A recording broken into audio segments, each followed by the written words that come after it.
In the next moment, he noticed something big and dark moving outside their car, just as Imani turned to him with an angry look on her face. Then it all happened too fast to fully understand. Sounds were overwhelming, but he couldn't quite hear them. There were bursts of light and dark. He felt pain and then nothingness. A while later, Tyson found himself lying in tall grass, cold water soaking his clothes. Pain rushed back, reminding him that she was gone. "No, no, no!" Tyson shot up from his pillow, gasping for air as the familiar nightmare pulled him awake, just like many times in the past 5 years. He felt a ghostly pain that reminded him of the time he spent in the hospital recovering from his injuries, endless hours fighting through pain to regain his strength. When he could finally use his hands, move his arms, stand on his feet, and hold himself up, he pushed himself hard to mask his sadness with physical pain. He shed the extra weight he was carrying. It felt like layers were falling away as he searched for a reason to keep going. He was becoming a new person, but what was the point? His weakness slowly turned into strength, yet he still pushed himself harder. He told himself that pain would help him heal, but deep down, it was just a way to avoid his feelings. After many months of difficult workouts, the therapists allowed him only short visits to the gym. This made him focus on his grief and face the emotions he tried to escape. It took another 8 months before the doctors decided it was safe for him to go home. "Aw, sweetie, is that bad dream back again?" Her voice was achingly familiar but felt wrong. Tyson's heart ached every time he heard it, but he chose not to answer. He had fought his way out of darkness while recovering in the hospital, and the strength of his mind was something he needed to keep building. He wouldn't give that up now. Imani was gone. She was gone. She wasn't sitting at the edge of his bed, slender and graceful in her soft nightwear, her curly hair inviting his touch, her warm brown skin longing for connection, and looking at him with gentle eyes that held care and understanding.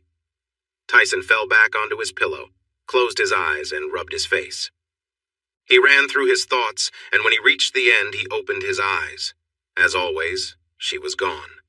The doctors had used many big words while trying to understand his feelings, the crash, and his memories of his mother. Survivor's guilt and post-traumatic stress were the main topics, but they had so many other terms he couldn't recall. He never talked to the doctors about Imani's brief nighttime visits. If he had, he might still be in the hospital. It felt easier to just accept these moments and move on. Besides, he had his other passion, mathematics, to help clear his mind. She started visiting him at night after he worked hard in his therapy sessions. As he lay in bed, his body aching, he imagined she came to see him. From the beginning, he knew to keep this to himself. He learned later what it might mean after being sent home.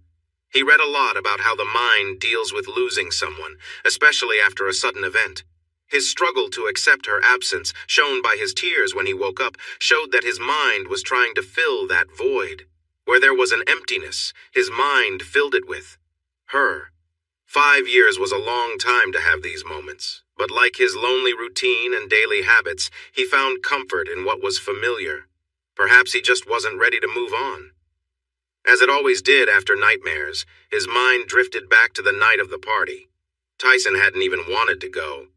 It was Imani who insisted they leave the house, saying they needed to show support for a man who had been very helpful to Tyson.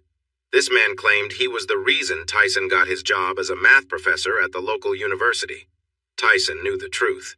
It was really the dean's wife who had made it happen. The party was to honor the dean's retirement.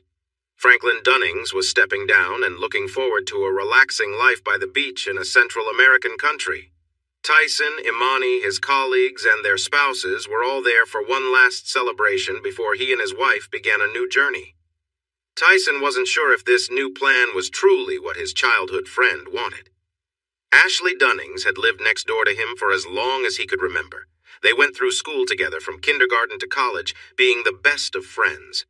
But Tyson's amazing ability to understand numbers took him away from their hometown so he could learn from experts at universities around the world. When he finally came back, he found out he had missed his best friend's wedding. To celebrate his return and Ashley finding someone special, Tyson had a bit too much to drink. He lost his balance on some stairs and ended up in Imani's hospital. She introduced herself to him, the genius who had trouble with simple steps, and he felt drawn to her. At the party that night, everyone noticed Ashley was missing, which was unusual. Franklin, Ashley's husband, made excuses for her and insisted they keep the party going, even though Ashley's joyful spirit was what made these gatherings fun. Tyson wanted to leave since he never really connected with Franklin and wasn't too upset about him leaving the university. But Imani seemed much more at ease at this party than she had been at previous ones. He wondered if it had anything to do with Ashley not being there, especially since he had sensed some tension between them before. About an hour and a half later, Ashley rushed into the party like a storm. It was surprising, especially for someone as petite and lovely as she was. It was clear she had been drinking and was upset, but she had shifted to anger. Tyson exchanged a worried glance with Imani. To everyone's shock, Ashley loudly announced that her husband was cheating with a young student. It seemed she had just come from a private meeting and had photos to back up her claim. When Franklin came back with more drinks, a heated argument broke out between him and Ashley. It was painful to watch, and eventually, Franklin stormed out. After that, Ashley was left with no strength. She broke down in tears. Tyson stepped in to help her and looked at Imani with surprise when she made a sound of protest. He gently picked up Ashley and carried her upstairs to her room as Imani took care of the remaining guests. The party was over, just like Ashley and Franklin's marriage. Tyson laid Ashley on her bed, her beautiful hair spread across the pillow. They looked at each other, and suddenly she wrapped her arms around him and kissed him. For a moment, Tyson let it happen, but then he gently pulled her arms away and moved back. She looked into his eyes, searching for an answer, but he could only shake his head. Their chance to become more than friends had slipped away. Ashley turned away and quietly cried. As he stepped into the hallway, he found Imani waiting for him. He looked at her, feeling sorry for his friend, and stopped when he saw the anger in Imani's eyes. She handed him a tissue, pointing at his mouth. He wiped his lips and noticed the lipstick stain. "She's drunk." "But you're not. I'm leaving," Imani snapped and turned to walk away, heading downstairs and out the front door. He hurried to keep up with her, worried that her words meant more than they seemed. As he drove them home, he felt her gaze on him. "She surprised me," he said quietly. Silence filled the car. His anger began to rise. He hadn't done anything wrong. He was only trying to help someone in distress. Yes, she was a friend, someone who might have become more in another time, but that never happened. "What did you expect me to do, abandon a friend when she needed help?" he said, raising his voice. "Just a friend. The lipstick tells a different story," Imani shot back. "I told you she surprised me. Her marriage just fell apart and she was hurting. She needed someone to help her feel better." "Of course that had to be you," Imani yelled. He took a deep breath, trying to calm his rising anger. "What do you have against Ashley?" "I don't know. Maybe it's because she wants the man who promised to be my loyal husband," she replied sharply. "A promise I've never broken and never will," he retorted. As he sped along the winding country road toward home, he noticed Imani trying to steady her breathing. "I see how she looks at you at the faculty parties," she said quietly, but with clear bitterness. She really should know when to stop.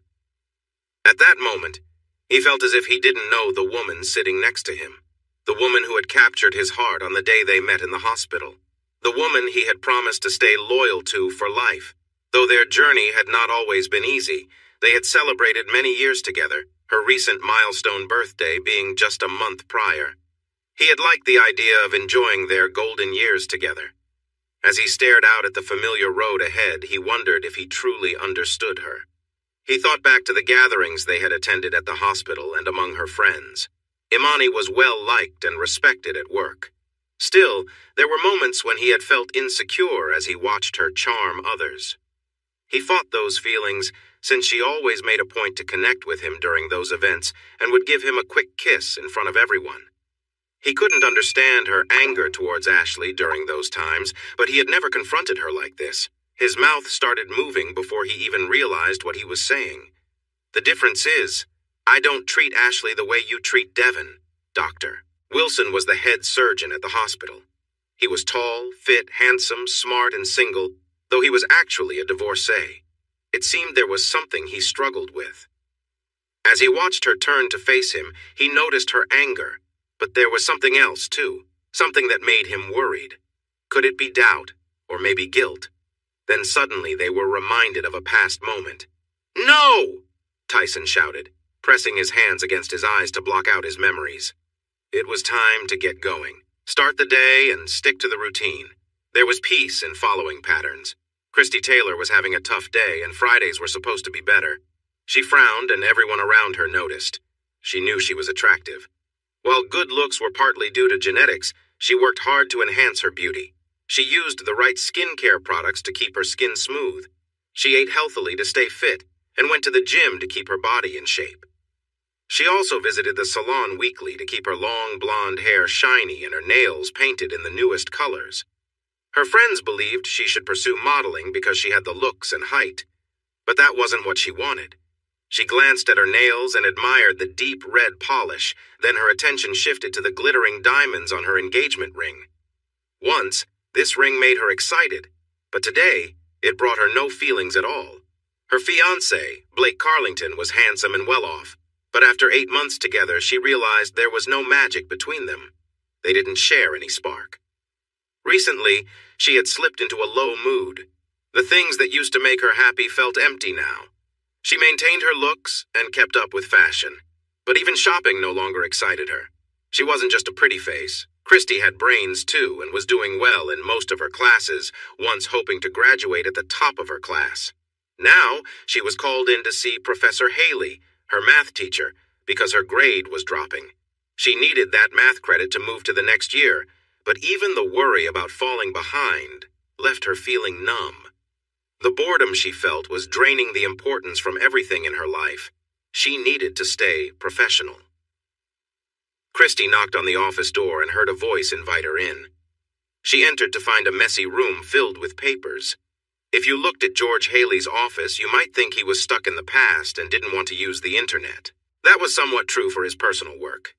He liked working with paper for his math experiments, but for his regular work with students, the university made him use online methods. Still, he tried to use paper whenever he could.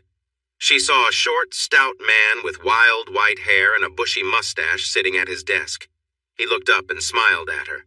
"Ah, Miss Taylor, how can I help you?" he asked, blinking at her. She twirled a piece of her blonde hair as she replied, "You wanted to talk to me about my grades." The professor nodded and pinched the bridge of his nose. "Yes, your grades are slipping, and if you don't improve, I'll have no choice but to fail you." "Is there a test I can take to boost my grade?" she asked, hopefully. He looked at her seriously. "Understanding the material is what will raise your grade. The next exam is very important. You need to master the course content by then." She frowned, knowing she had been struggling with the last few chapters. "I need a tutor." "Yes, I was just going to suggest that," Haley said with excitement. "I know a well-respected man who is a true expert in mathematics and a natural teacher. If you want to learn the material quickly, you will need someone like him." Christy looked at the professor carefully. "Is he at the university?" A sad look crossed his face for a moment. "Not anymore, no. He retired early." He focused his eyes on Christy. "I want to stress how important it is that you avoid failing my course. You need to persuade him to tutor you." He seemed deep in thought. Then a small smile appeared. "I'll write you a letter of introduction that should help, but you must convince him." He took a piece of paper and started writing the letter. "What made him retire early if he's such a good teacher?" Christy asked, genuinely curious.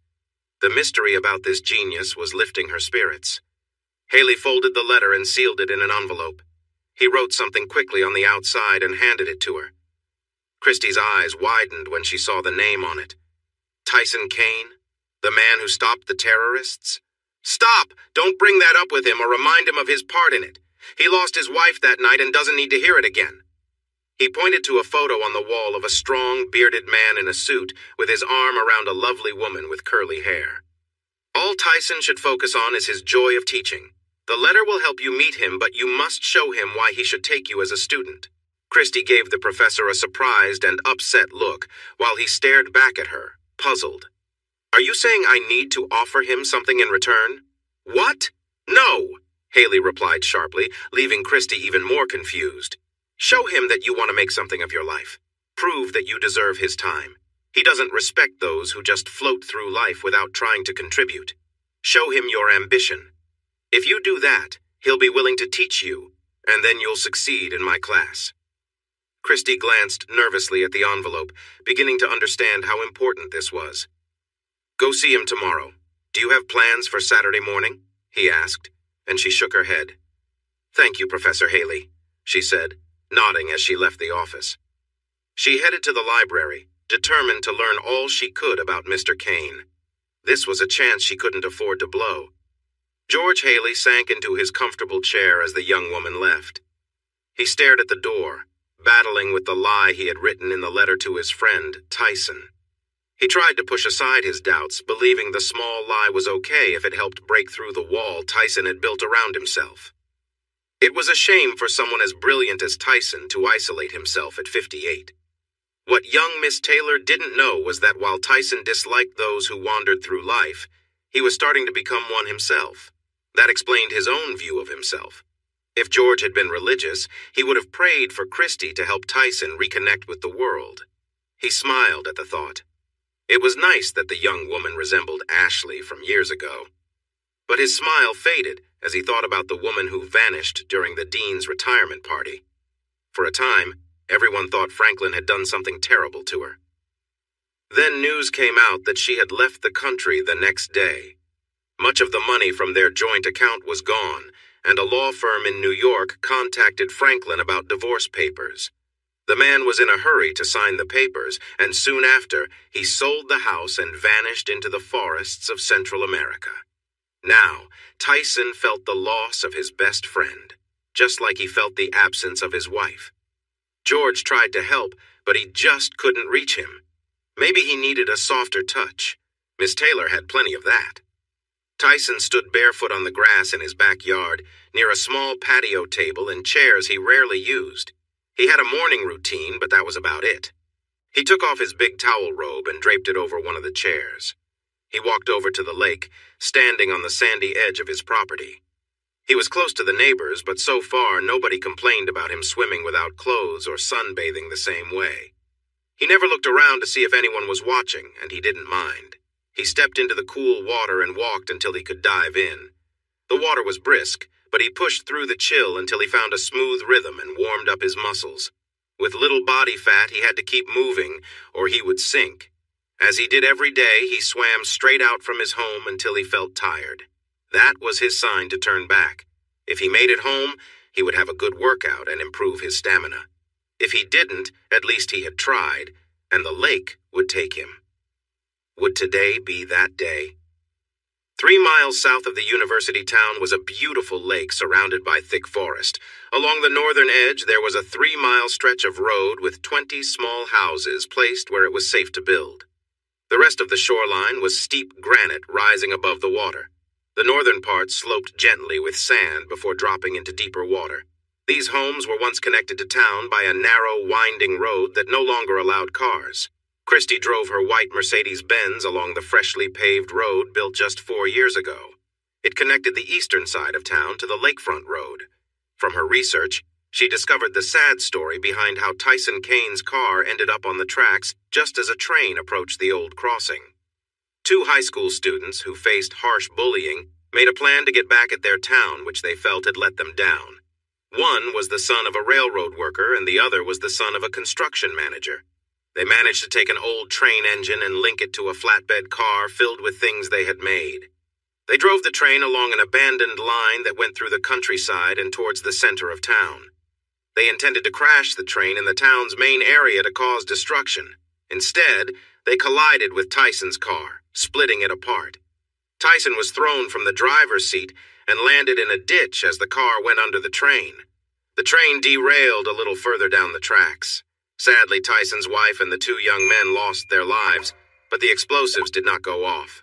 Because it was a quiet area with few people around, no one saw the accident or knew it had happened. 2 hours after the crash, the students' manifesto was automatically posted on social media, explaining their actions.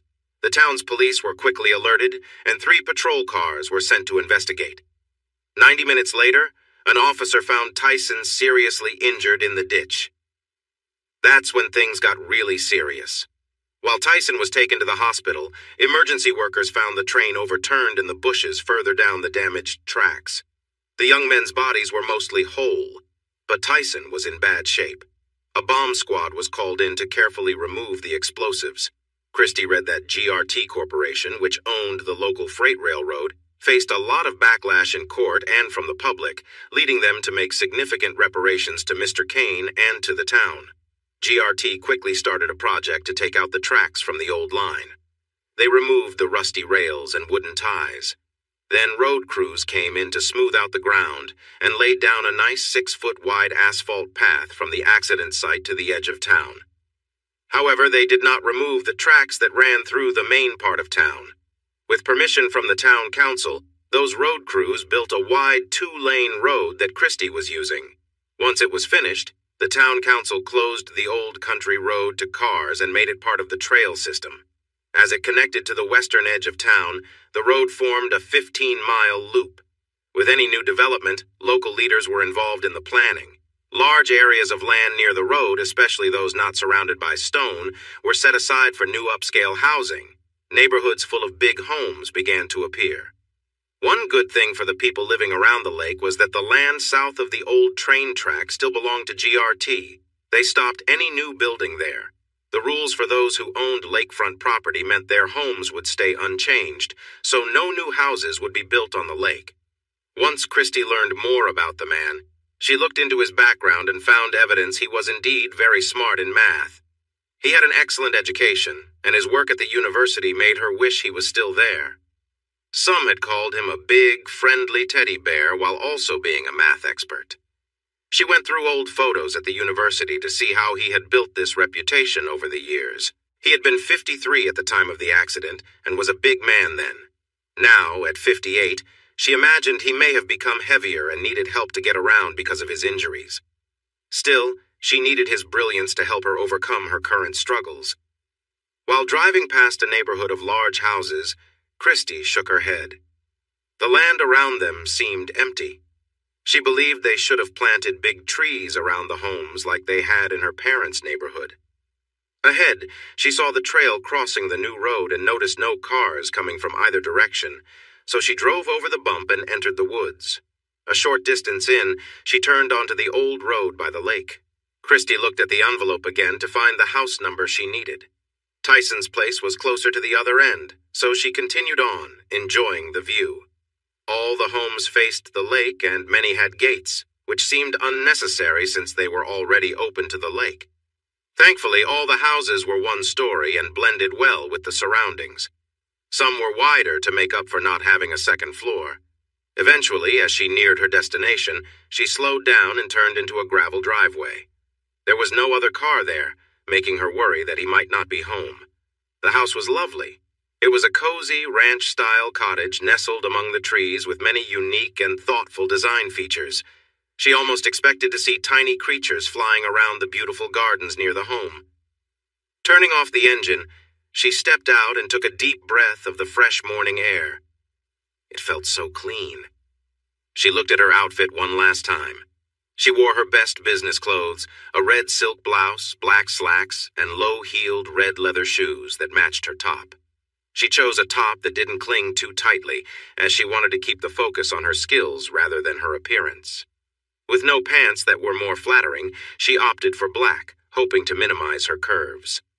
Taking a deep breath to calm her nerves, she prepared for her speech as she walked up the 3 steps to the front door. She pressed the doorbell and heard a faint sound from inside. After a moment of silence, she pressed the doorbell again.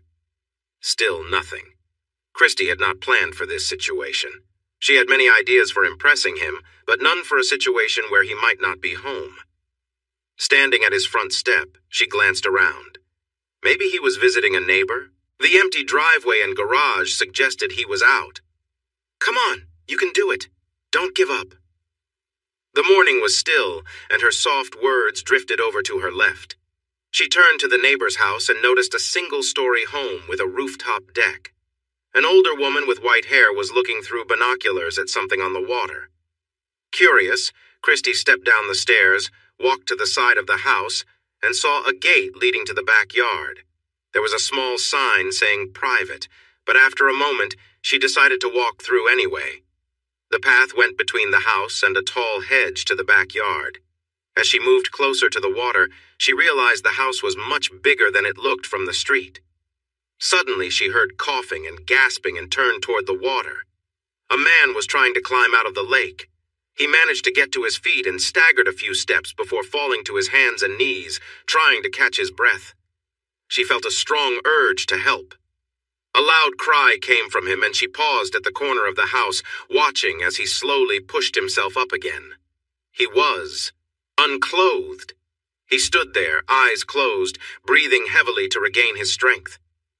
Once he seemed a bit more steady, he began to walk out of the water toward the house, running his hands through his long black hair to squeeze out the water. That made the gray patches in his hair stand out. Christy felt uncertain. She was there to meet the professor who loved teddy bears, but a very fit man was at his house. She noticed his strong physique. His muscles were well defined, but he was not bulky. His skin looked smooth, and she spotted a slight limp, which indicated he was favoring his left knee. It looked like he had a scar there, suggesting he had knee surgery. As she looked around, her gaze fell back to him, but she tried to focus on his face. She didn't realize he had stopped until he spoke. "Who are you, and why are you here?" His voice was deep, and he sounded angry. Christy instinctively stepped away from the building and into the backyard. "I'm Christy Taylor. I need to talk to Professor Kane." The man frowned and walked toward a chair with a robe on it. He didn't try to hide himself, so Christy forced her gaze back to his face. She looked for any hint he might find her interesting, but all she saw was annoyance. He picked up the robe and put it on, tying it around his waist, then looked at her again. "No one by that name is here. Leave." "Professor Haley told me he lived here. He sent me to find Professor Kane," she said, feeling bolder now that he was covered. The man paused, showing a hint of discomfort. "George Haley." "Yes, I have a letter from him for Professor Kane," she replied, feeling hopeful that she could get information from him. Perhaps this was a relative of the professor. He looked like he might be in his late 30s to early 40s, with some resemblance to Professor Kane. He extended his hand and she glanced at it, then at his frustrated face. "Give me the letter," he said with a growl. Christy frowned. "No, I have to give it directly to Professor Kane. And I told you there's no Professor Kane here. That's me, Tyson Kane. Hand over the letter." Her eyes widened as she realized who he was. He gestured for her to give it to him. You can't be him." He looked confused. "What do you mean?" "Of course I am. But he's almost 60. You can't be that old," she said in surprise. He let out a small laugh before his expression turned serious again. "I don't have time for this. If I'm almost 60, just give me the letter from George or leave."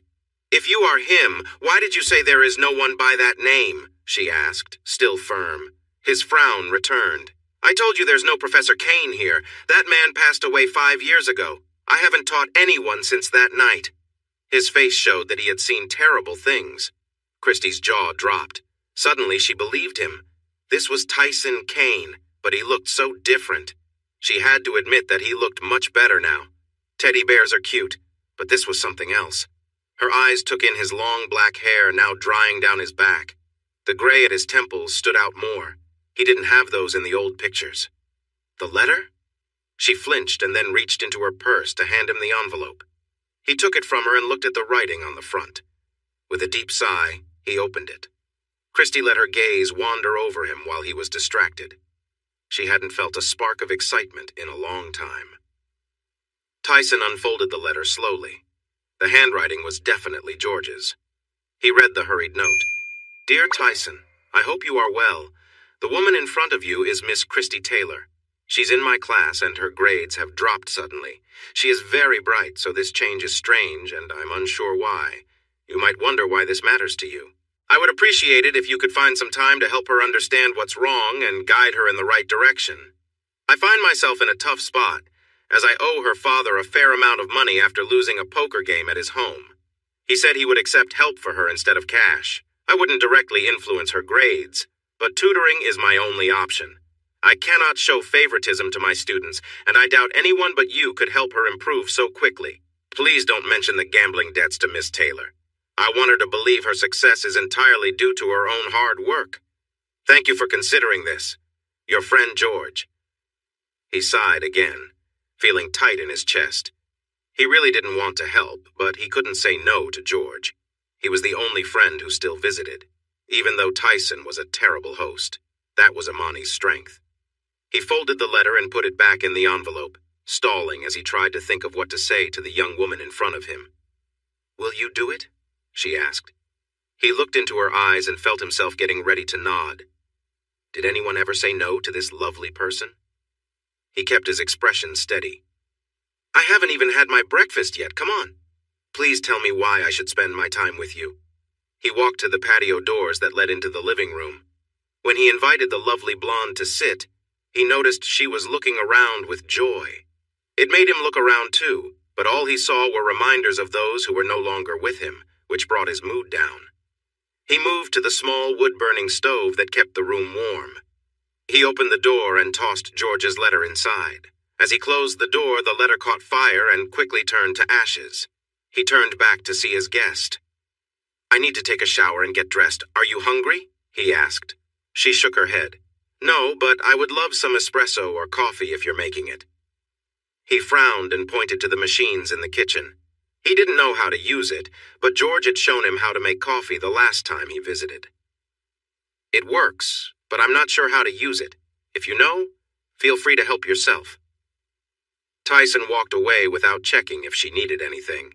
He closed his bedroom door and entered the bathroom to put his robe in the laundry basket.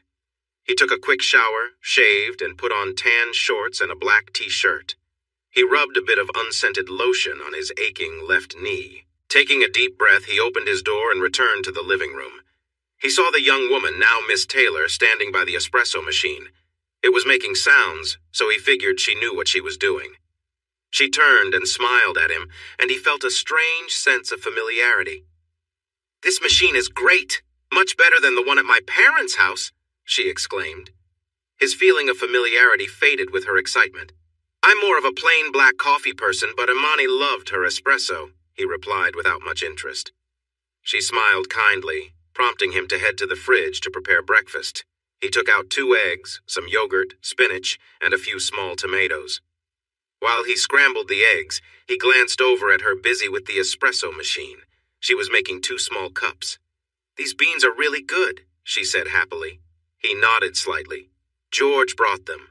She nodded back and finished making the espresso. "When I arrived, I didn't see a car outside. I thought you might have gone into town." "I don't drive," he answered straightly. She looked at him carefully. "Because of—" "Yes," he interrupted. She paused at his sudden reply. She slid one of the small cups toward him, and he nodded in thanks. "How do you get groceries?" she asked. He looked at her with some weariness. "They deliver?" He took a sip of the espresso. It was strong and good. He smiled back at her hopeful look, and her face brightened with a big smile. He felt a sense of familiarity, but was still missing the key piece that would help him understand. "You have a lovely home. Is that door for another bedroom?" she asked, pointing to the door next to his bedroom door. "Most of the things in that room used to belong to Imani." "Yes, but it's just a storage space and where I work out." Tyson finished his breakfast and moved it to the small table by the patio doors so he could look out at the lake while he ate. Of course, Miss Taylor took this as a sign to sit between him and the doors, blocking his view. Her smile made him feel a bit annoyed. He didn't like the pressure he was feeling. "Did George tell you I won't teach those who aren't serious?" he said, instantly regretting being so direct. "Yes, Professor Haley was very clear that I need to prove I'm worthy of your time," she replied calmly. "And?" Miss Taylor went on with her points while Tyson listened quietly, finishing his breakfast. He found himself nodding in approval as she shared impressive thoughts, and each time he did, she sat a bit taller, her smile brightening with each piece of encouragement. When she mentioned her grades slipping, he recalled George's words about the mystery. He found it puzzling that someone with so many opportunities would let her grades fall and not try to fix it. "Why?" he asked bluntly. Her smile faltered as she processed what she thought was a clear explanation. "No. Why are your grades slipping?" he clarified. He saw her pause for a moment, then she seemed to realize something. "My other classes feel easy. I understand the material well, but this class is different. I need to work harder here. And you haven't worked harder because... Her eyes met his and her smile faded as a brief shadow crossed her face. He recognized that struggle. Think about what you have, he said, and her expression changed. Anger sparked in her eyes. Look, I know I was born into a wealthy family, she started, frustration showing. Tyson shook his head. No, it's an exercise. List the things you're grateful for. She blinked, taken aback. Am I under some kind of evaluation? She asked, realizing what he was doing. He gave her a serious look. If I'm going to teach you effectively, I need to see if your challenges are just ideas or if there's more to it. Each situation needs its own way of handling things. He wanted to tell her he was not ready to deal with someone else's problems, but he kept quiet. She looked at him with wide eyes and went back to thinking about what she had, as he called it. Those are just ideas, he explained, and she shot him an annoyed look. Clearing her throat, she said, I'm thankful for my family. I'm thankful for my friends. I'm thankful for my fiancé. I'm thankful for studying at this university. I'm thankful for... Wait, you just named the most important things that can make you happy. People. Which one isn't true? She made a noise of anger, but he ignored it and continued. Your parents. Is your dad pushing you to do something you don't want? Is your mom too critical about your choices? He asked. No, they've been nothing but supportive, she replied, but he noticed something change in her face. So they support something you don't agree with. Let's move on, he said, and her anger grew. He didn't care. He felt he had nothing to lose. He understood why George wouldn't change her score. Tyson was also protecting his integrity as a teacher, even though he didn't want to go back to that job. Your friends, do you have anyone in your group you don't trust? Could someone be against you? He asked. Again, no. I don't keep toxic people close, she snapped. He nodded. Then it must be your fiancé. Does he fall short in some way? Is he too pushy? Not pushy enough? Has he hurt you? He would never, she gasped, her eyes wide. She looked at Tyson as if he was dangerous. But he doesn't excite you? Tyson took a guess, sensing her hesitation. Miss Taylor stood up and walked around the table. He sensed a slap coming, but accepted it. He had felt worse pain before.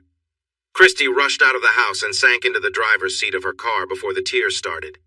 She wasn't sure why she was crying. She told herself it was his rude behavior, but she knew that wasn't the whole truth. He had been right, and she couldn't handle it. She took a moment to breathe and gradually held back her tears until they stopped. She couldn't give up. Failing the course was not an option. She didn't want to show the man inside that he was right about her not being good enough. She was good enough. Christy climbed out of the car and grabbed the bag with her books and notes from the back seat. Taking a deep breath, she turned back to the cottage-style house. Be brave or go home. She walked back to the front door and rang the bell. Moments later, the man's face looked cautious as he watched her through the screen door. I'm sorry for my reaction, she said. His face remained serious as he replied, No, you're not. You had a reason. I was acting poorly. She paused for a moment. Can I come back in? He sighed and stepped aside, inviting her to enter. She went back to the table and placed her bag of books down. He glanced at it with concern. I haven't agreed to help you yet. You found out the problem that is affecting my grades. Only part of the problem has been addressed.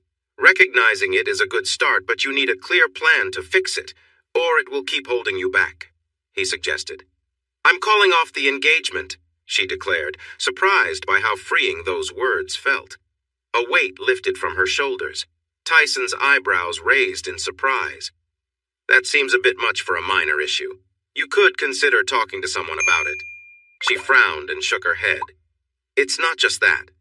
She thought for a moment, and with the decision to end the engagement made, the truths she had hidden from herself came forward. I think it's because we are too similar. Our lives are too alike, and we like the same things. Without differences, there are no sparks. It would be easy to be married to Blake, but I think I would be bored or feel tempted to stray. I'm sure he would, too. When he proposed, I got swept up in the excitement of marriage, but that's not enough. It wouldn't be fair to either of us. She looked at the diamond ring on her finger, sighed, and took it off, placing it in her purse. Can we start now? She asked. and he couldn't help but chuckle a little at her determination.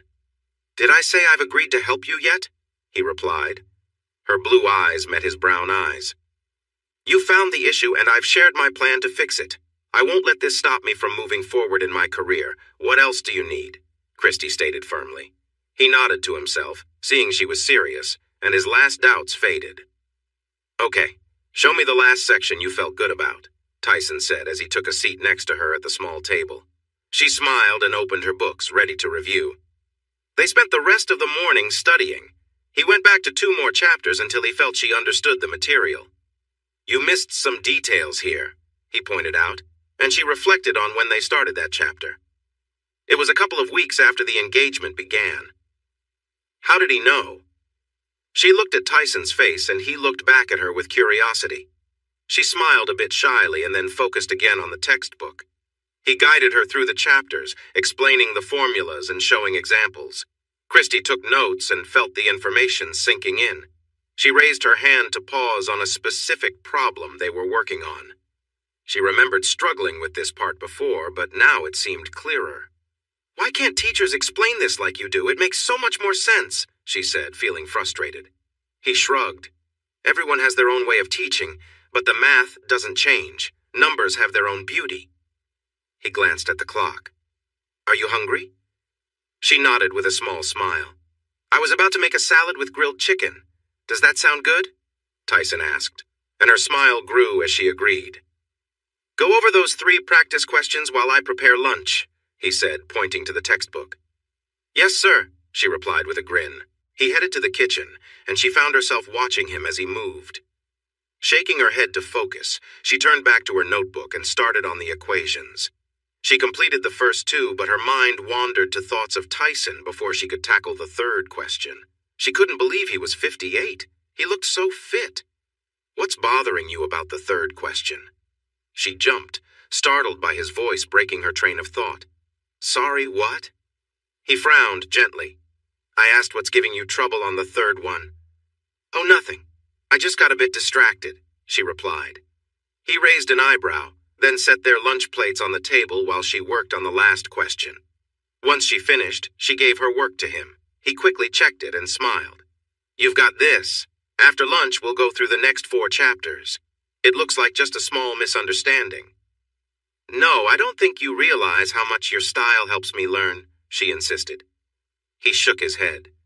"I'm not a teacher anymore," she replied, "and that's really too bad. If you want my help this afternoon, just drop that topic." She raised her hands in surrender. They began to eat, and Christy was impressed. The salad was fresh, and the grilled chicken was warm and a bit spicy, which went perfectly with the dressing. "It tastes like spicy chicken wings in a cool dressing," he smiled and nodded. "It's a secret recipe." After a moment of quiet, Christy felt the urge to ask him something. "If you don't drive, do you go outside for more than your morning swim?" He studied her for a moment before responding. "I take a walk every day. I'll do it today after we finish the 4th chapter." "Where do you walk?" she asked. "I walk along the lakefront road and back. It's about 6 miles. I have my gym clothes in my car. Can I join you today?" she asked confidently. He looked into her eyes, which were filled with hope. He seemed unsure and hesitated a moment, but finally said, "Okay." She looked around the room at all the pictures of Tyson and his wife, but lost count of them. "You have so many photos, I can't believe how much you've changed." He glanced around and shrugged. "The man in those pictures isn't here anymore. Everything he valued is gone. I'm just Tyson Kane now." "Is math important?" Tyson paused, then met her gaze, which dared him to take back his words.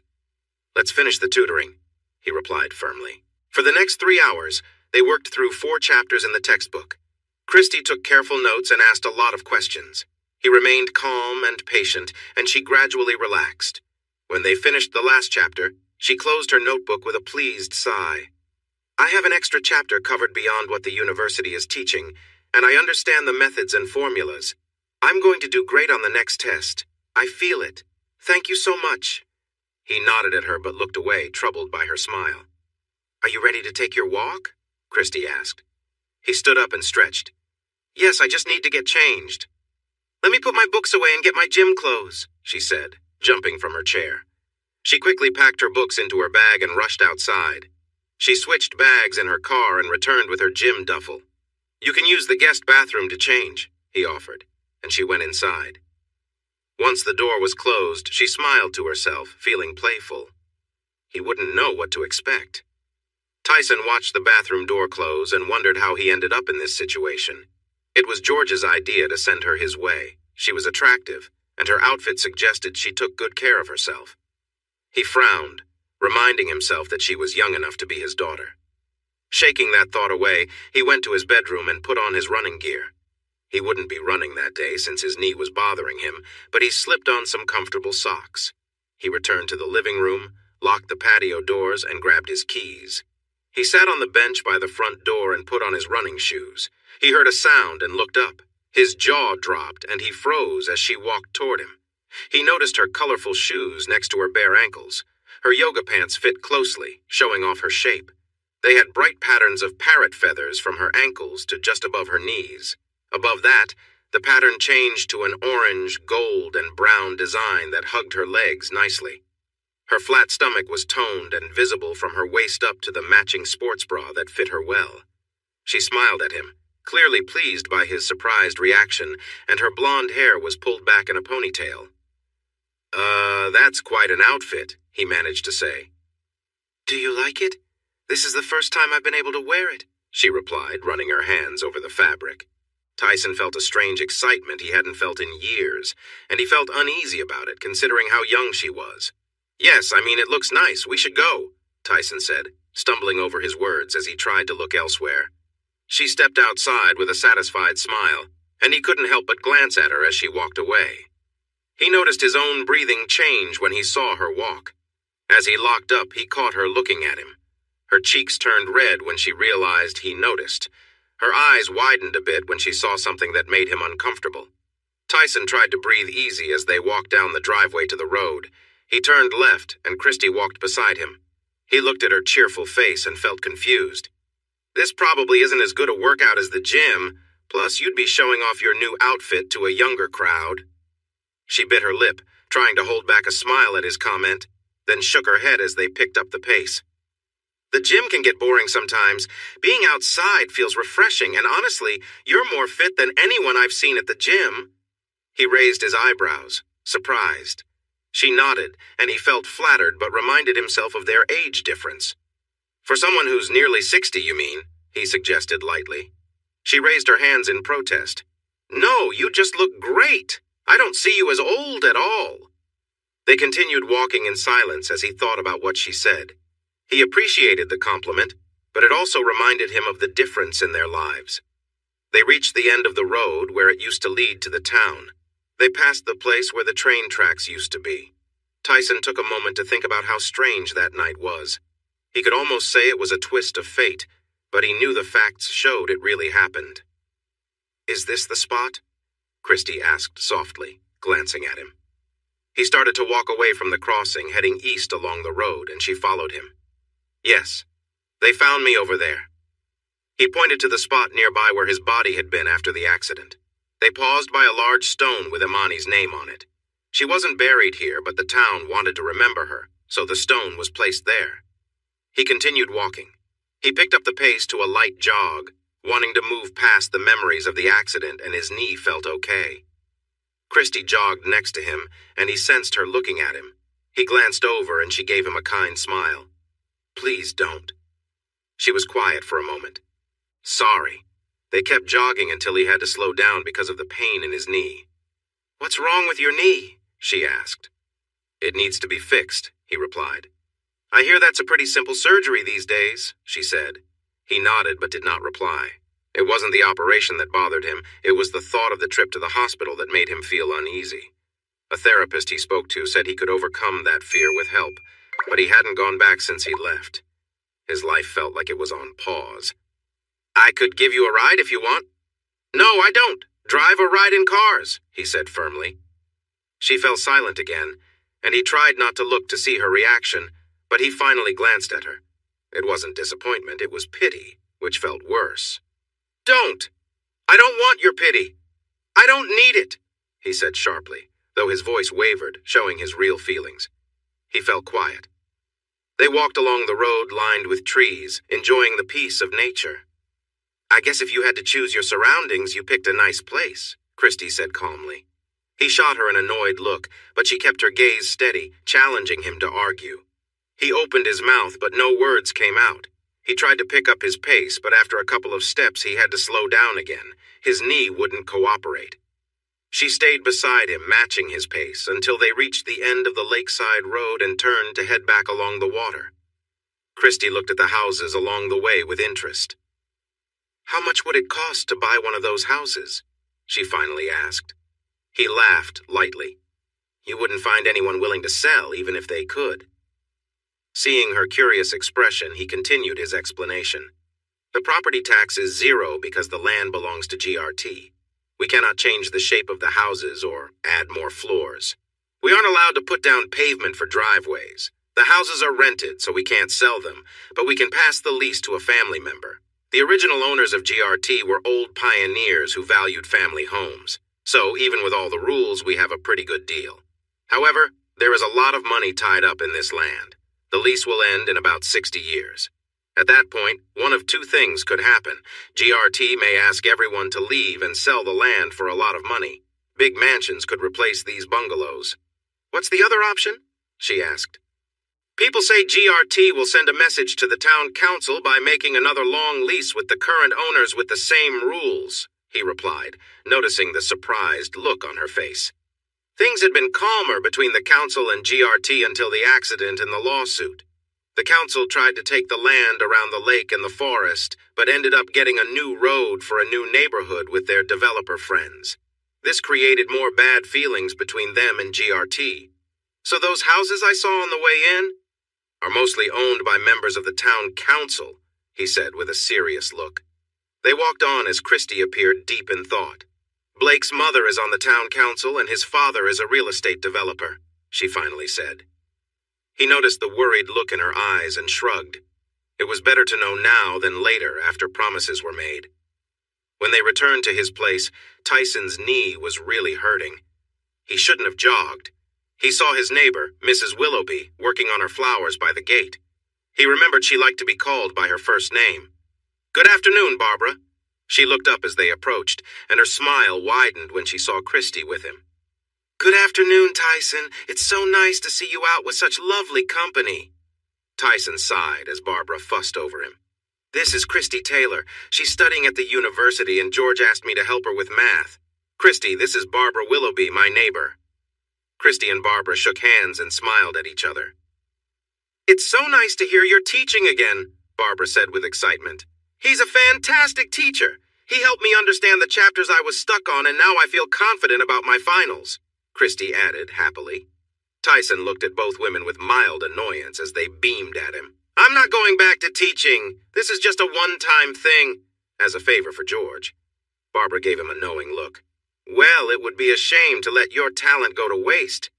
"That's my decision," he said firmly. The two women exchanged glances, and Tyson decided he was done with the conversation. "Good evening, Barbara," he said, turning to head up his driveway. He heard Christy finish her goodbyes and hurry after him. When he reached his front door, he held it open for her, glancing back to see Barbara watching them. He gave a polite wave, then stepped inside and locked the door. He heard Christy let out a contented sigh behind him. He turned to her, noticing her bright, relaxed smile. "What a night," he remarked with a chuckle, trying to lighten the mood. She smiled back. "It was nice, though, wasn't it? Good to catch up with people." He nodded, moving towards the kitchen to grab a glass of water, and Christy joined him, leaning casually against the counter. They chatted lightly about the evening, sharing a few laughs. After a pause, Christy looked at him thoughtfully. "You know, you're really easy to talk to," she said, sounding genuinely appreciative. Tyson smiled, feeling a little surprised. "Thanks. You're not too bad yourself," he joked, earning a laugh from her. They continued talking, the conversation flowing easily between them, and Tyson found himself enjoying the simple, quiet moments together. They both seemed to relax, the evening wrapping up with a warm, friendly atmosphere. With her, after sharing such an intense moment with Christy, Tyson felt drawn to reciprocate, a genuine urge to make her feel equally appreciated. Not letting himself hesitate, he took her hand and led her through the living room to the bedroom. They stopped by the bed, and he pulled her close, their lips meeting in a warm, lingering kiss. Christie's arms wrapped around him, and he felt her relax as they held each other. He gently knelt before her, helping her slip out of her shoes and tights as she leaned on the bed. With a tender look, he told her, "You're beautiful," which brought a shy smile to her face. They shared more quiet laughter and warm glances as he made sure she was comfortable, keeping his touch light and respectful. Tyson was attentive, listening to her reactions and taking cues from her to ensure she felt cared for and valued.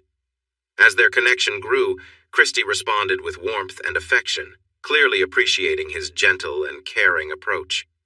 They spent a quiet, tender moment together, simply enjoying each other's company. When they finally lay side by side, they both felt a sense of closeness and peace, savoring the calm after their eventful evening. Her hand rested on his as they both shared a quiet, lingering moment of closeness. After a while, she leaned back, catching her breath as she calmed down.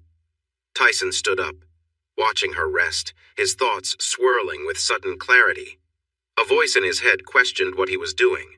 This felt far removed from his usual, more reserved self.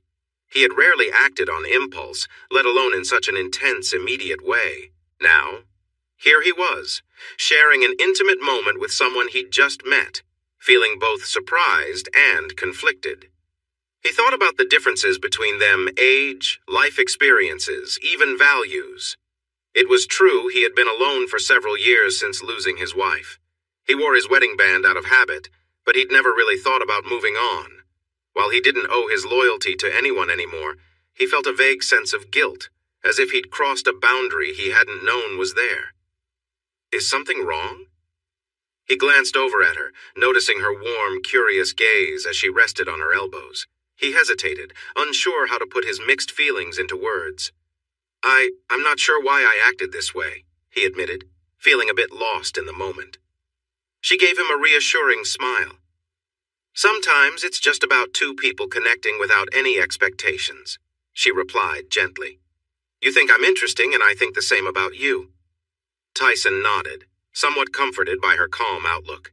She didn't seem to expect anything more than what they'd shared: a brief connection, a moment without strings attached. Despite his conflicting thoughts, her words gave him a bit of peace. Trying to clear his mind, Tyson excused himself and headed to the bathroom to freshen up. He let the water run, hoping it would wash away his doubts. After a moment, he felt her hand on his shoulder, giving him a soft, understanding look. Tyson turned to her, ready to express his concerns, but instead, they shared a simple embrace, both content with the warmth and companionship they had found. In the end, Tyson realized he didn't need to overthink it.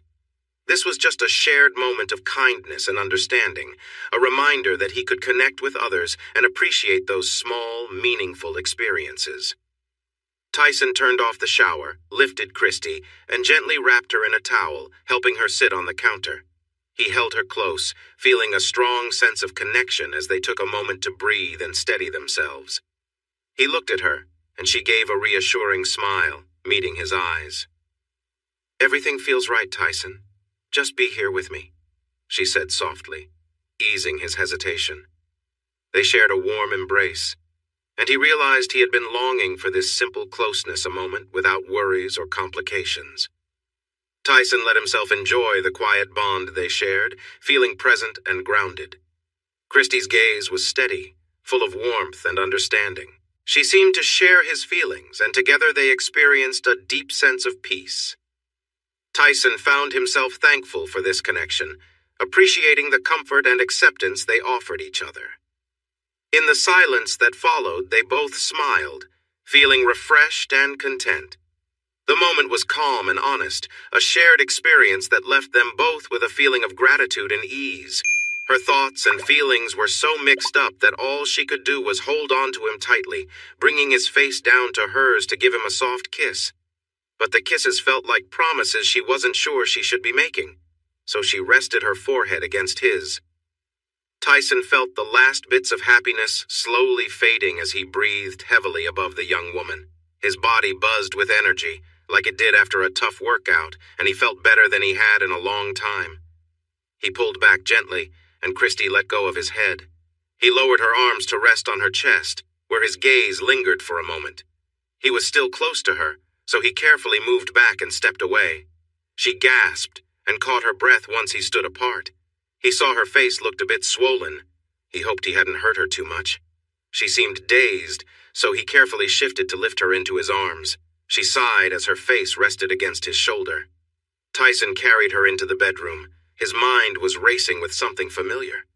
He laid her down on the bed, her hair fanned out over the pillow and her hands reached up to pull him down to her lips. The kiss was warm and filled with feeling, but also gentle. As he pulled back, his body started to tremble. Her blue eyes looked up at him, filled with concern as she noticed his shaking. His eyes widened in surprise. Ashley. She had been so young when they started their university journey, just as beautiful as ever. Why hadn't he seen it before? "Are you okay?" she asked softly. He couldn't find the words, so he just nodded, needing to catch his breath. Tyson found himself standing by the lake, the cool breeze giving him chills. He didn't know how he got there. She really is lovely. That familiar voice again. He looked up at the sky where dusk was starting to fall and realized she was early. Turning to the right, he saw Imani standing nearby, almost close enough to touch. He wanted to, but knew he shouldn't. The breeze lifted her hair from her face, and she looked at him with sad eyes. "The lake doesn't want you." He stepped back, her words feeling harsh.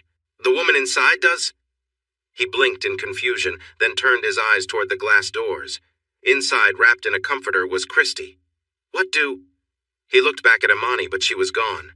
The fact that he had tried to speak to her shook him more than he wanted to admit. He shivered again and turned away from the dark waters.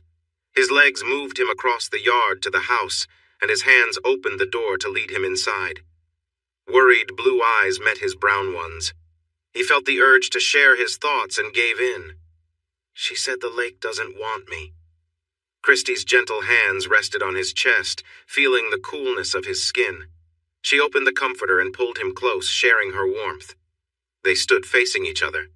"Who said that?" Christy asked. He looked into her eyes and saw kindness. He hesitated to answer, but deep down he felt that everything would be all right. "Imani." As she listened, a small smile appeared on her lips. "Smart lady. Can you tell me about her?" she asked, guiding him to the couch beside the little wood stove. He added another log to the fire and settled back under the quilt with Christy. He felt lighter and more at ease. He was ready to talk, and Christy listened. Tyson Kane felt like a changed man. That might be a bit much to say, but he felt like a man with a new knee that was finally starting to feel better. Without the constant ache, he sensed a new beginning. It didn't hurt that he enjoyed the company of a lovely young woman a few times a week. Christy Taylor had a busy life with her classes and a part-time job. Whenever she had some free moments, she'd visit him at his cottage by the lake. They had spent a lot of time together since that unexpected day last year when she had surprised him in his backyard. In one day, she transformed from a stranger to a friend and confidant. For someone so young, she had a powerful presence. She encouraged him to share things he had kept hidden, including the fact that he sometimes saw his late wife at night. After he confided this to her, the visits from Imani had become less frequent, though they hadn't completely stopped. Christy reassured him that it was okay to talk about it. She believed it might mean he had some feelings to work through regarding his wife, especially since their separation had been abrupt and during a disagreement. This made sense to him. If she had suggested anything strange or supernatural, he would have pushed it away. Tyson chuckled to himself. He could hardly believe he would turn away someone like Christy, who brought light into his life. She had shown him new ways of connecting, but he noted that her favorite moments were simple yet meaningful, sharing laughs in cozy spaces. Catching himself lost in thought, he shifted his focus to more everyday matters. He turned into his driveway after a walk along the lake, heading straight to his backyard and stopping at the water's edge. He realized how much he valued Christy's company. He understood that he had become quite withdrawn during the 5 years after the accident. A 59-year-old man and a 22-year-old woman didn't have much in common at first, but they found comfort in sharing their thoughts about current events, even if they often disagreed.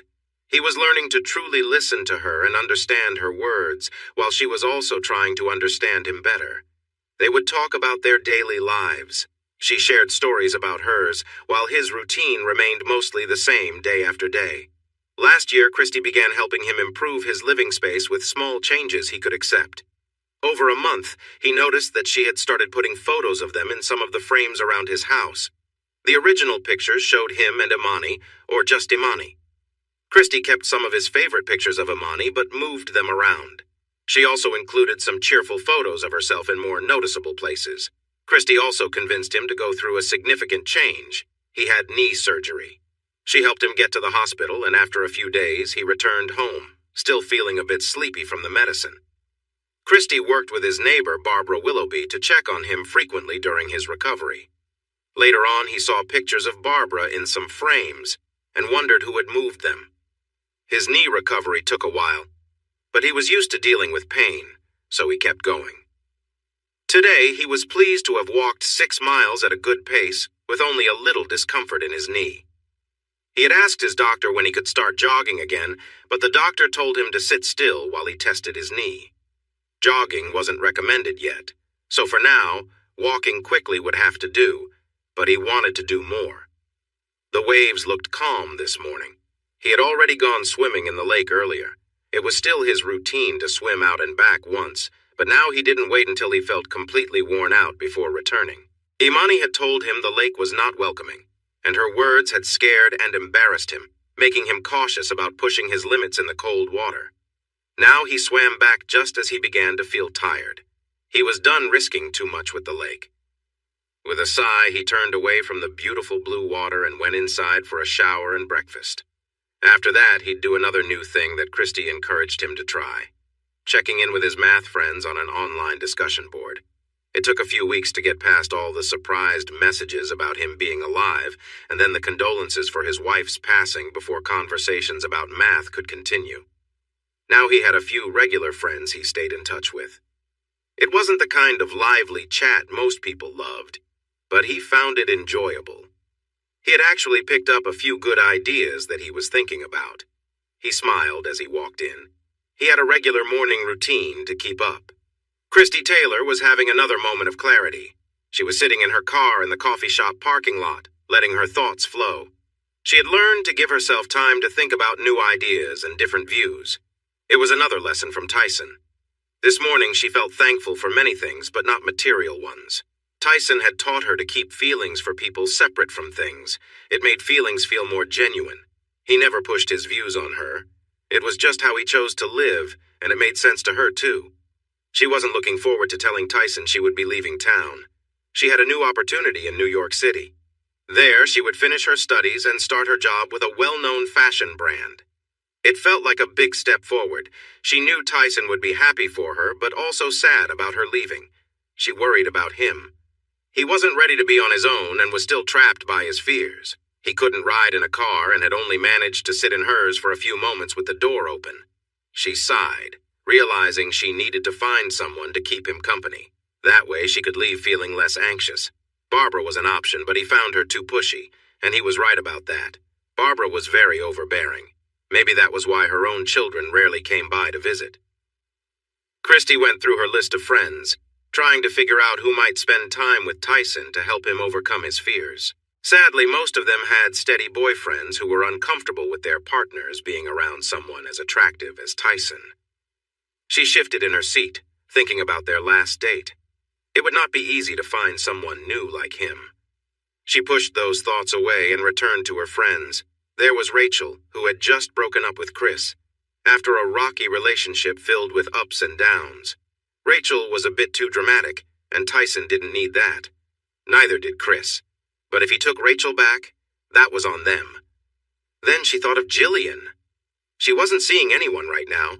She remembered their talk about Jillian's last boyfriend and her issues with men. Maybe dating someone who reminded her of her father would be too complicated. Jillian thought she would enjoy it, but she realized calling Tyson a special name during an intimate moment might cause problems. So, Jillian stepped back. Miranda was starting to date Vince, but it felt new and uncertain. Christy didn't trust him. He was friends with Blake, and after spending time with Tyson, she saw her ex-fiance for who he really was. She doubted Vince would be any different. Christy thought Miranda and Tyson might be a good fit. Miranda was outgoing and positive, which could help Tyson open up. However, some of Christy's other friends found Miranda a bit too much. In reality, Miranda just struggled with some social situations. Tyson's kind nature could be just what she needed to build her confidence. Miranda was of Mexican descent, born in America. She was shorter than Christy, with beautiful caramel skin, warm brown eyes, and long hair. Miranda often joked about her round figure, feeling it didn't look like her friends. Yet she was fit and had strong legs from her love of cycling. She sometimes joked that Christy got all the attention for her looks. These comments often made Christy's other friends uncomfortable, but Christy simply found them amusing, just what Tyson needed. Christy started her car and drove toward her neighborhood, taking a side street just before her home. Miranda lived with her parents in a nice house nearby. She was the oldest sibling, with an 18-year-old brother, Raul Jr., and a 16-year-old sister, Natalie. Christy, being an only child, envied Miranda's siblings, though she hadn't shared that with her own parents. Miranda's dad was a successful stockbroker, and her mom had her own business. Christy heard Miranda mention that Raul just got a new truck for his birthday, and he wanted to take Christy for a drive sometime. Miranda found it hilarious because Raul thought he was quite charming. Parked, she walked up to the door and rang the bell. Moments later, Raul Jr. greeted her with a broad smile. "Good morning, Christy. You look lovely today," he said with a youthful enthusiasm. Christy smiled back, raising an eyebrow. "Good morning, Raul. You should save those compliments for your dates." "Christy, ignore that guy and come back to the kitchen," Miranda called from the other room. Raul looked deep into Christy's blue eyes and bright smile, thinking about her words. She could sense he might be wondering if she thought he was attractive enough to date more than one person. As she walked past the fit young man, she guessed he'd spent many hours at the gym. Perhaps that contributed to his overconfident attitude. She entered the kitchen, aware that Raul was watching her. "Junior, stop staring at my friend! Don't be so immature!" Miranda scolded, drawing Christy's attention. "I'm not! And don't call me Junior!" he retorted. Trying to regain his cool, he added, "Besides, women like it when a guy shows he appreciates them." Christy frowned, shaking her head to indicate he was mistaken, and he looked embarrassed. "I can introduce you to someone who really knows how to treat a woman right," she suggested.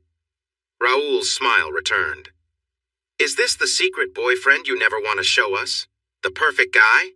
Miranda asked, her tone sharper than she intended. Concerned for her friend, Christy turned to Raul. "Can we have a moment alone?" she asked kindly, and he nodded, recognizing that his sister was upset. Miranda took Christy's hand. "Never mind, let's go to my room." Christy followed her upstairs to her cozy room. When Miranda closed the door, her eyes filled with tears. Christy opened her arms and Miranda hugged her tightly as the tears flowed. "What happened?" Christy asked gently as Miranda's tears began to subside. Miranda's sadness turned into anger. "Vince is really awful." Christy was not surprised to hear this, but kept her expression neutral. "What did he do?" "The day after we were together, he broke up with me in a text, and then he posted a picture of us with a cruel caption." "What?" Christy exclaimed in disbelief. "Eventually he took it down, but by then everyone had seen it. It was so embarrassing." Miranda started crying again. Christy felt anger boil within her as she comforted her friend.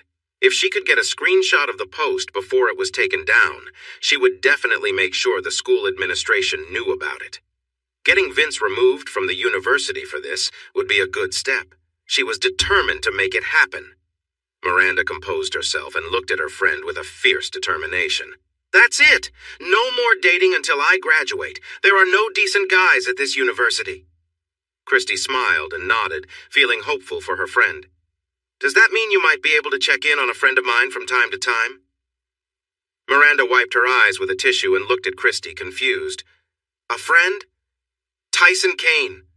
Miranda's confusion deepened. "Wait, I know that name." Christy sighed. The train incident. Yes, that's right. He stopped the train. Oh, his wife died and he got hurt.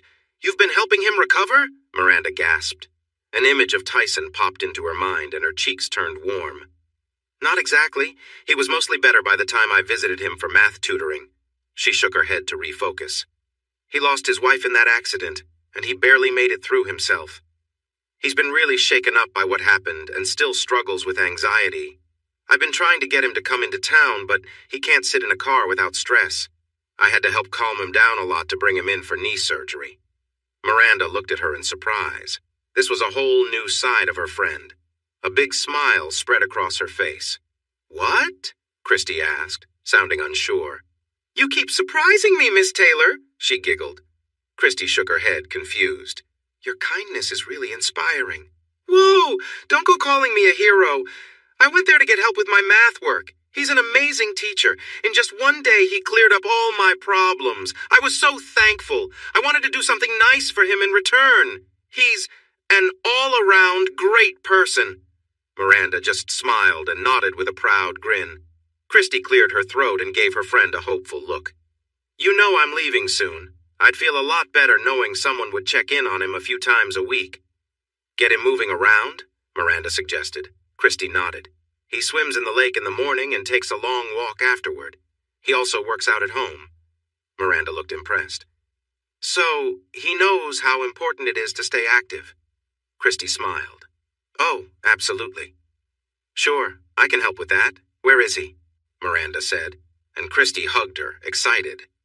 Give me your phone and I'll add his details, Christy said. Miranda handed it over while Christy pulled up the information on her phone. He lives by the lake? Lucky guy. How did he end up in such a nice place? Miranda asked, grinning. Christy gave her a tired look. The homes there stay in the family, so he got it from his parents when they passed away. She finished entering Tyson's information into Miranda's phone. Miranda looked a bit sorry for her earlier comment. Christy's phone chimed from a text. She quickly read it. Ah, it's my mom. I was supposed to meet her and my aunt at the club. I have to go. She quickly replied, saying she was almost there. Then she took hold of Miranda's arms and looked into her eyes. I'm really sorry about Vince. He's not the brightest, and he will face his own problems. I also want to thank you for checking on Tyson. Trust me, you won't regret it. He's a great guy. She jumped to her feet and hurried downstairs, needing to get across town in 5 minutes. That was easy when you drive fast. Miranda watched her friend dash away, surprised. She wondered what exciting things were happening in her friend's life. She wasn't jealous of her friend. Well, maybe a little. Looking at her phone, she decided to take her bike on the new trail to see him tomorrow. Miranda had heard about 2 students who caused a lot of trouble and what happened to them at a train crossing when their stolen vehicle collided with Tyson Kane's car, which led to a tragic loss. Feeling curious, she picked up her tablet and searched for the story. After a while, she found information about Tyson himself. Wow, he's a big guy, she said quietly, looking at a photo of the professor at a university event. He was standing with a slim woman, making him appear even larger. The woman was very pretty, and her skin tone matched Miranda's. Tyson looked genuinely happy. Losing this woman must have been really tough for him. If Christy believed he was a good man, Miranda was eager to meet him. She smiled to herself, thinking he seemed like a big teddy bear. After what Vince had put her through, she could definitely use a comforting hug. The lake water felt warmer than usual as Tyson swam with a steady stroke. He could feel himself getting better each time and thought he was swimming a little farther before turning back.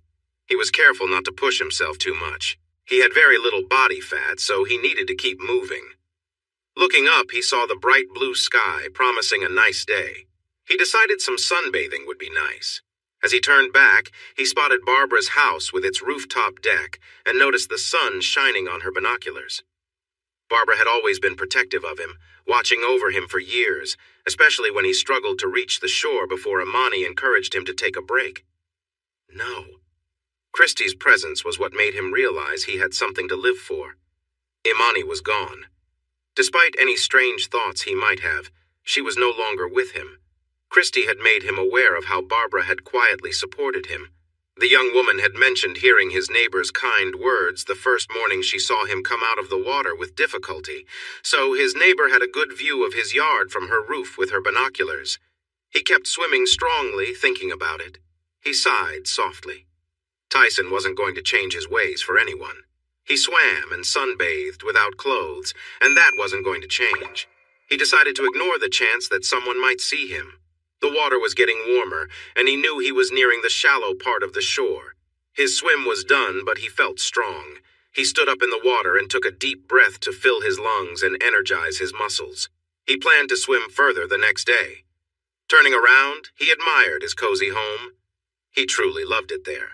The morning sun felt nice, so he tilted his face to it, closed his eyes, and ran his hands through his hair to get the water out. He noticed his hair was getting long. His curls were growing so much that he was starting to look like Imani. He walked out of the water and onto his lawn, stretching his arms high and bending side to side.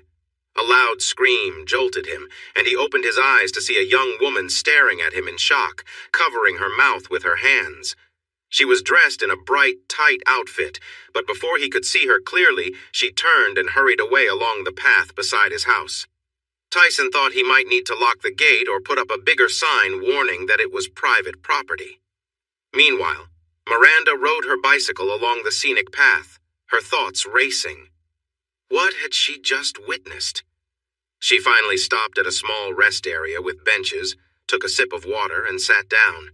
Christy hadn't mentioned Tyson's family living with him. Maybe he had a cousin? She remembered reading that he was an only child, so the handsome man she had just seen could not be a younger brother. She had noticed a family resemblance before her eyes became fixated on him. The scream had startled her too. She patted her cheeks to shake off her surprise. It would take a while to forget that image. Getting back on her bicycle, she continued pedaling. She needed to talk to Christy about her plans, as there seemed to be a new complication. "Good morning, Tyson," Christy called out after breakfast. "Hey, Christy, how are you today?" he replied cheerfully. She smiled, enjoying the sound of happiness in his voice, but then she remembered why she called, and her smile faded slightly. "I was wondering if I could come to see you this afternoon." "Of course, you know I'll make time for you," he joked lightly. "Will you stay for dinner?" Even though his voice was casual, she sensed a bit of hope in it. Her heart felt a little uneasy. "Not today," she said gently. "That's okay. By the way, do you remember your first visit to my home?" he asked. The change in topic surprised her, but her smile returned. "How could I forget that day?" He laughed at her excitement. "This morning I had another young woman surprise me in my backyard, and she screamed and ran off." Christy thought he sounded a bit anxious. "What did she look like?" she asked, guessing who it might be. She had her hands over her face, but she had beautiful brown eyes, long brown hair in a braid, and she was wearing something form-fitting with unusual shoes. "That sounds like my friend Miranda Moreno. She enjoys cycling on country roads. I mentioned to her that we were friends and I visited you at the lake, but I didn't know she would come by today." "You told her about us?" Tyson asked, sounding curious. "Just that we were friends. I was careful with my words," she replied with a smile. "Well, I think I didn't make a good first impression," he sighed. Christy couldn't help but giggle. "I wouldn't say that." "You didn't scream." Her giggles turned into laughter. "True, but that was because I wanted to prove you were who you said you were." Tyson laughed at the memory. "Right. You're pretty tough." "I'll talk to her. It'll be okay. She was probably just surprised," Christy assured him. "Should I get a lock for the gate or a bigger sign?" he asked. "Is that what the sign says? I thought it said something funny," she said, bursting into giggles. He chuckled. "All right, miss. Smarty pants. I'll see you this afternoon. Bye." "Bye." Christy hung up and quickly went to her car. She had to find Miranda. She could have walked, but she knew of a few places Miranda might be if she wasn't home. When she rang the doorbell, Raoul Jr. answered with a bright smile. "2 days in a row! It's feast or famine with you," he joked. She smiled back. He was quite charming. "I'm looking for Miranda," she replied sweetly. He sighed dramatically. "One day, I hope you'll come just for me." She laughed and raised an eyebrow. "Not today." Raoul stepped back and motioned for her to go upstairs. "She just got back from her ride. She's in her room." Christy smiled and climbed the stairs, feeling his gaze follow her. "Staring at me won't help your chances." She heard him make a sound of frustration before reaching her friend's door. She knocked lightly. "Miranda, it's Christy." She heard a faint squeak and some noises from inside. "1 second," Miranda called from behind the door. Christy waited, trying not to think about the strange buzzing sound coming from within. The door opened, and Miranda stepped into the hallway, her cheeks a bit red. "Let's go sit on the patio. It's a beautiful day," she suggested quickly. Christy could still hear the buzzing noise coming from inside. "Are you sure you don't want to turn that off first?" she asked carefully. Miranda's shoulders dropped and she sighed. "Okay, can you help me move the bed?" They went inside and shifted the bed away from the wall so Miranda could reach her personal item that had somehow fallen between the mattress and the wall. She turned it off and put it in the drawer of her bedside table. After they pushed the bed back, they sat facing each other. Miranda's face looked flushed. "I hear you had an interesting visit at Tyson's this morning," Christy started. Miranda's eyes widened. "You didn't tell me Tyson had family living with him? A nudist family at that?" she exclaimed. "Oh, you saw him without clothes?" Christy said with a big smile. She was enjoying this moment. "Saw him? He walked out of the lake like he was some kind of angel. He's beautiful." Miranda sighed. "Who is he? Tyson's younger cousin?" Christy laughed, and Miranda couldn't help but smile at the happy sound. "Miranda, that was Tyson." The lovely brunette's smile disappeared as she looked confused. "No, Mr. Kane is almost 60. This man couldn't be more than mid-40s, maybe late 30s. Tyson lives alone. The man you saw walking out of the lake was him. He swims every day." She took a breath and gently held Miranda's hand. "Listen, he went through a lot after the accident. He pushed himself hard with exercise. He lost a lot of weight and built up his muscles. He's still very serious about working out." Miranda stared at Christy, her eyes widening with understanding. "It's him! He's your mystery friend," she gasped. Christy smiled softly. "Friend is a better word. We care for each other, but there's no romantic love between us." "But you're close with him." Christy's smile grew as she nodded. "Tyson's amazing." Miranda squealed in excitement as Christy confirmed her guess. Christy raised her hands to calm her friend. "That information is just between us. Tyson wasn't looking for anything like that at first. He was very private when we met. He didn't want me in his yard. He didn't want to tutor me or let me join him on his walks. I really had to push to get close to him. He had a big concern about our age difference, but honestly, it didn't bother me because he's so charming." Miranda thought about Christy's request for her to check in on Tyson. "Did you expect me to become close with Tyson too?" Christy looked at her surprised. "No, oh my gosh, no, I just wanted someone to help Tyson feel less isolated. He needs someone to talk to in person. Once you get to know him, if you decide you want to start a romantic relationship, you'll need to talk to him about it. He's a great guy, but if I hadn't brought it up, nothing would have happened. He's really polite." She smiled warmly. Miranda listened thoughtfully to everything she had learned. She realized it was too soon after Vince to find another boyfriend, and honestly, she could use some time off from dating. Having someone to talk to might be nice. An idea suddenly came to her. "You said he loves working out, right?" she asked. Christy nodded, and Miranda jumped off the bed, pulling her friend with her. They hurried downstairs and out to the backyard toward the big garage at the end of the driveway. Inside, Miranda took Christy upstairs to the loft, where they spotted several old bicycles hanging from the ceiling. Turning to her friend, she said, "We can fix up one of these old bikes for him so he can join me on my rides," Miranda exclaimed excitedly. Christy thought it was a clever idea, but doubted the bikes would work for Tyson. He might be too strong for them. However, getting him a new bike, something that would fit him and be sturdy enough, was a brilliant thought. It would help him stay active, and it would give him a chance to explore beyond his neighborhood. Plus, it would encourage Miranda to spend more time with him, too. "Miranda, you're really smart, but we need to think bigger. Can you take me to the best bike shop right now?" she asked eagerly. Miranda felt the excitement and quickly nodded. "I know just the place." Tyson heard the sound of tires on the gravel in his driveway and smiled. Christy must be here. Then he heard a second set of crunching sounds. A second car? He checked the oven to make sure everything was fine, then walked to the door to open it.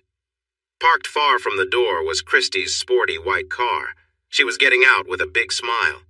In the spot closer to the house, a blue pickup truck was coming to a stop. He recognized the pretty brunette from that morning. She was looking at him with wide eyes and a friendly smile.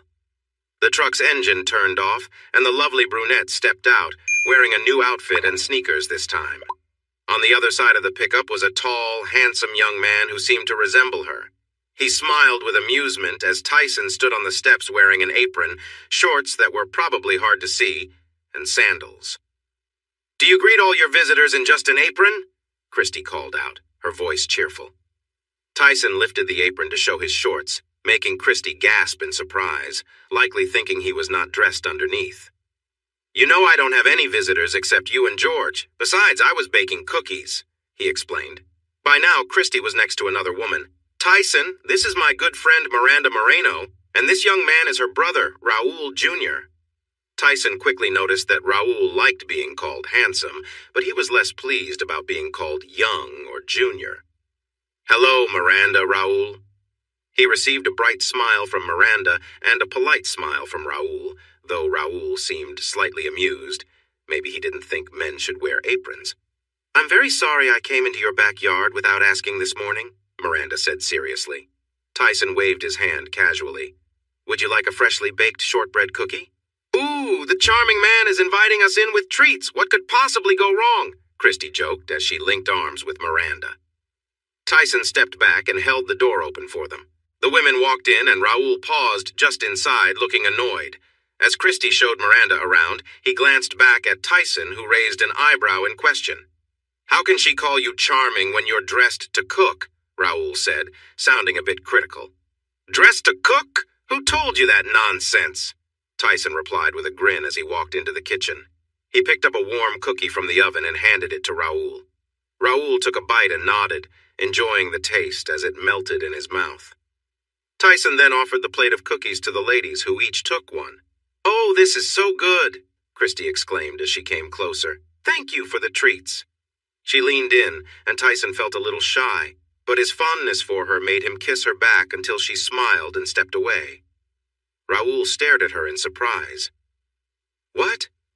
He's a kind guy, a great cook, keeps a tidy home, and is quite charming," Christie explained. "Those are things a woman would care about." Raul started to respond heatedly. "Seriously, where did you get the idea that certain jobs should be for only one gender? I thought I was the one with old-fashioned views. You make me feel young by comparison." Raul looked at him with curiosity. "How old are you?" 59. "What?" Raul turned to look at Christie in disbelief. "You're dating an older man?" Tyson glanced at Miranda, who was still watching him. "What does that mean?" "It means grandfather," she said softly.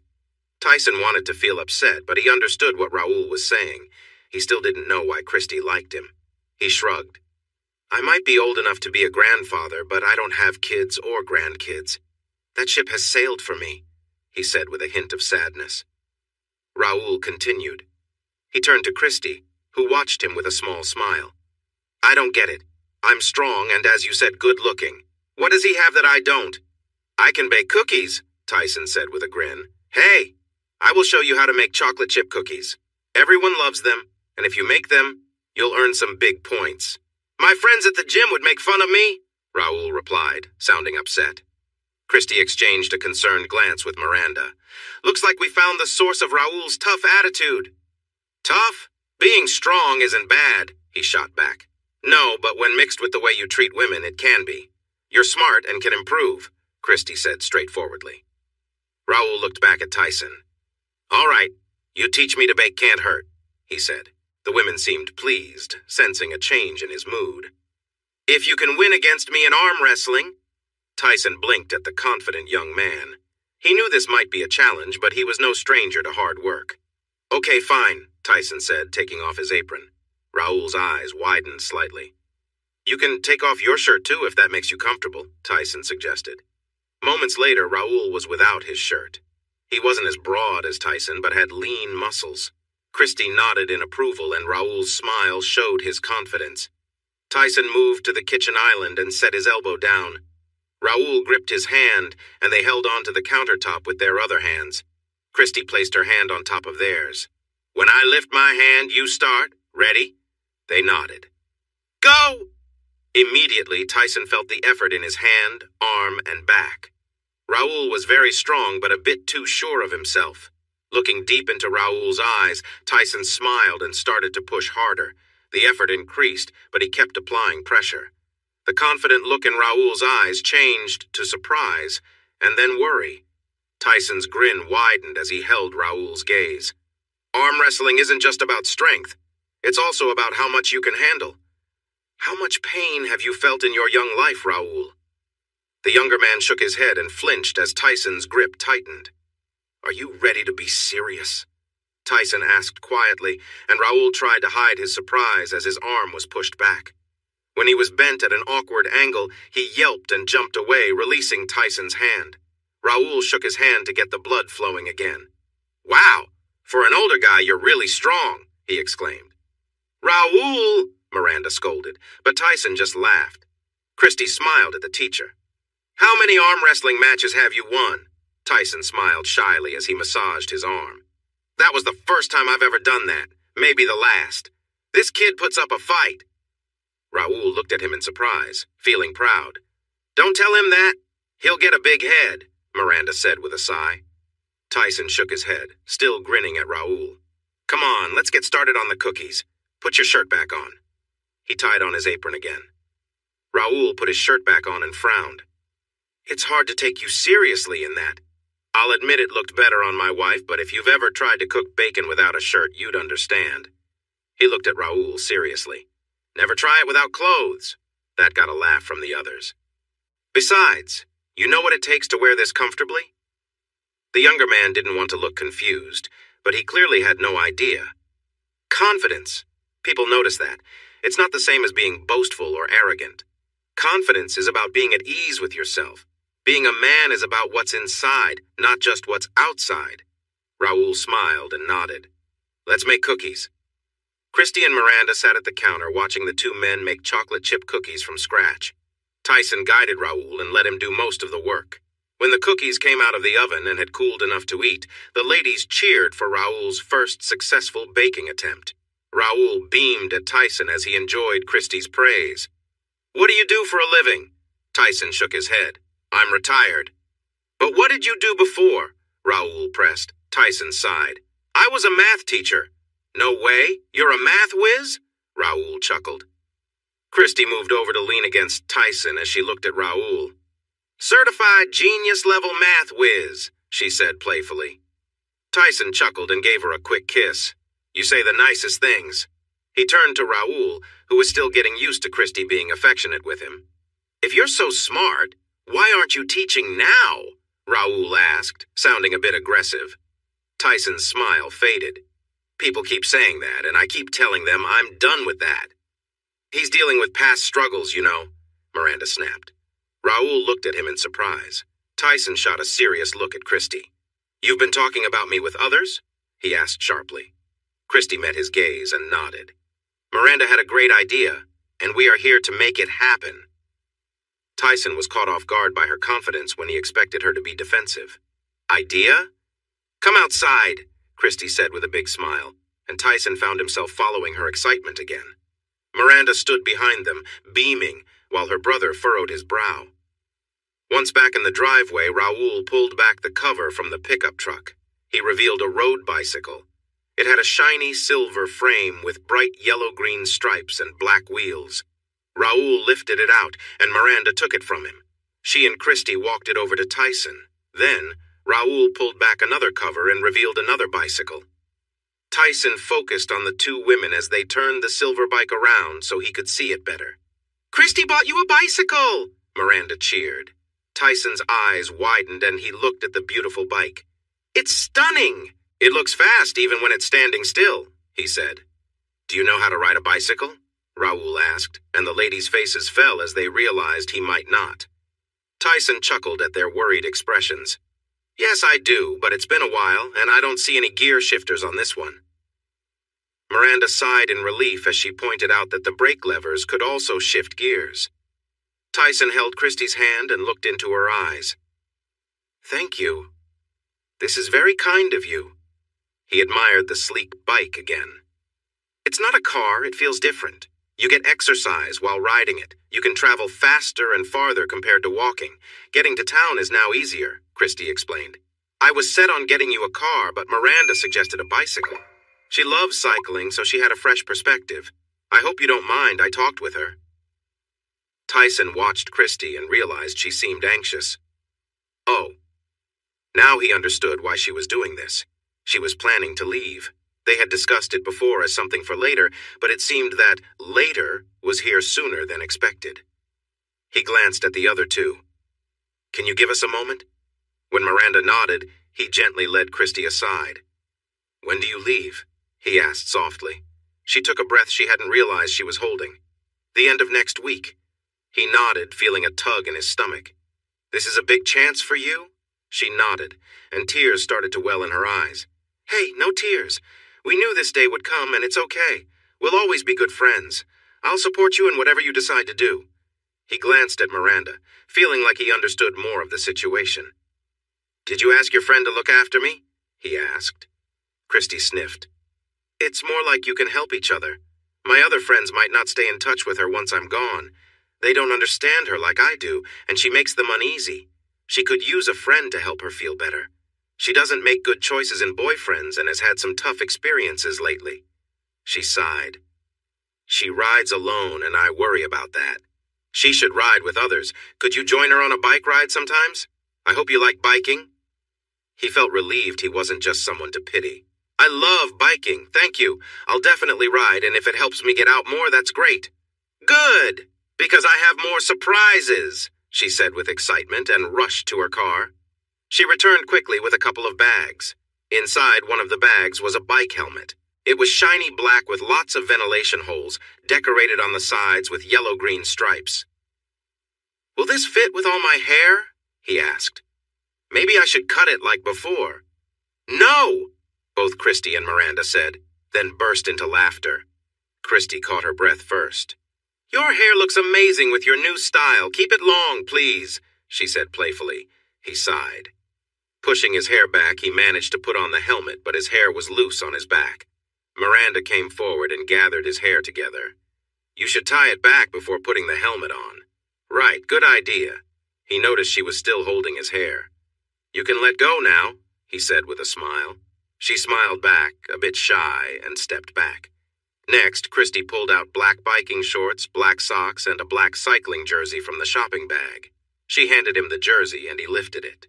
Tyson laughed joyfully as the shirt was completely black with math problems printed all over it like chalk doodles.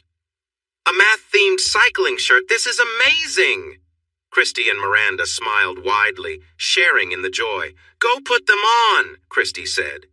"Nothing goes under the cycling pants," Miranda insisted, her face turning bright red. He took off the helmet and left it with Miranda, then carried his clothes into the house. In his bedroom, he changed into the bike shorts. They fit snugly. The padding felt strange, like he was wearing something extra soft. He put on the jersey, which was also form-fitting but didn't stop him from moving freely.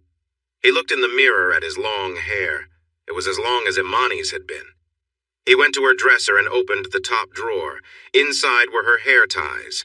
He picked a white one and tried to pull his hair back. It looked good enough. At the front door, he put on new socks and then his sneakers.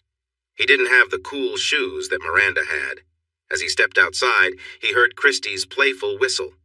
"The pants could be a little less tight," he said, half joking. "No, they're just right," Christy replied with a smile.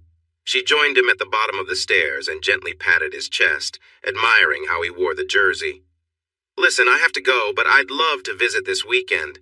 Saturday afternoon to Sunday afternoon?" He smiled back. "Sure, that sounds great." He thought it might be their last time together, so he planned to make her a nice meal and tidy up first. Christy leaned in for a quick kiss, and he lost himself in the moment. Raoul made a noise nearby, breaking the spell.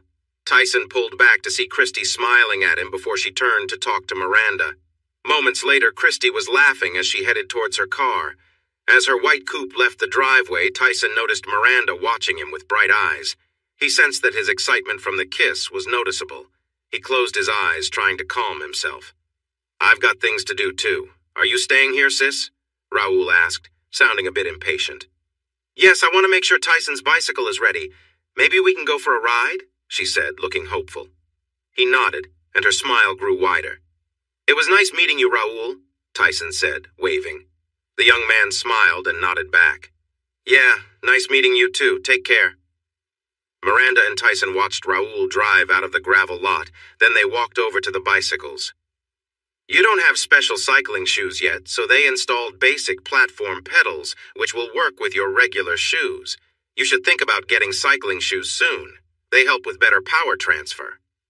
She had him sit on the saddle while he leaned against the house. She raised the seat, adjusted it slightly, and tightened everything up. "When you get the new shoes and pedals, we can adjust the positioning again. For now, this is good."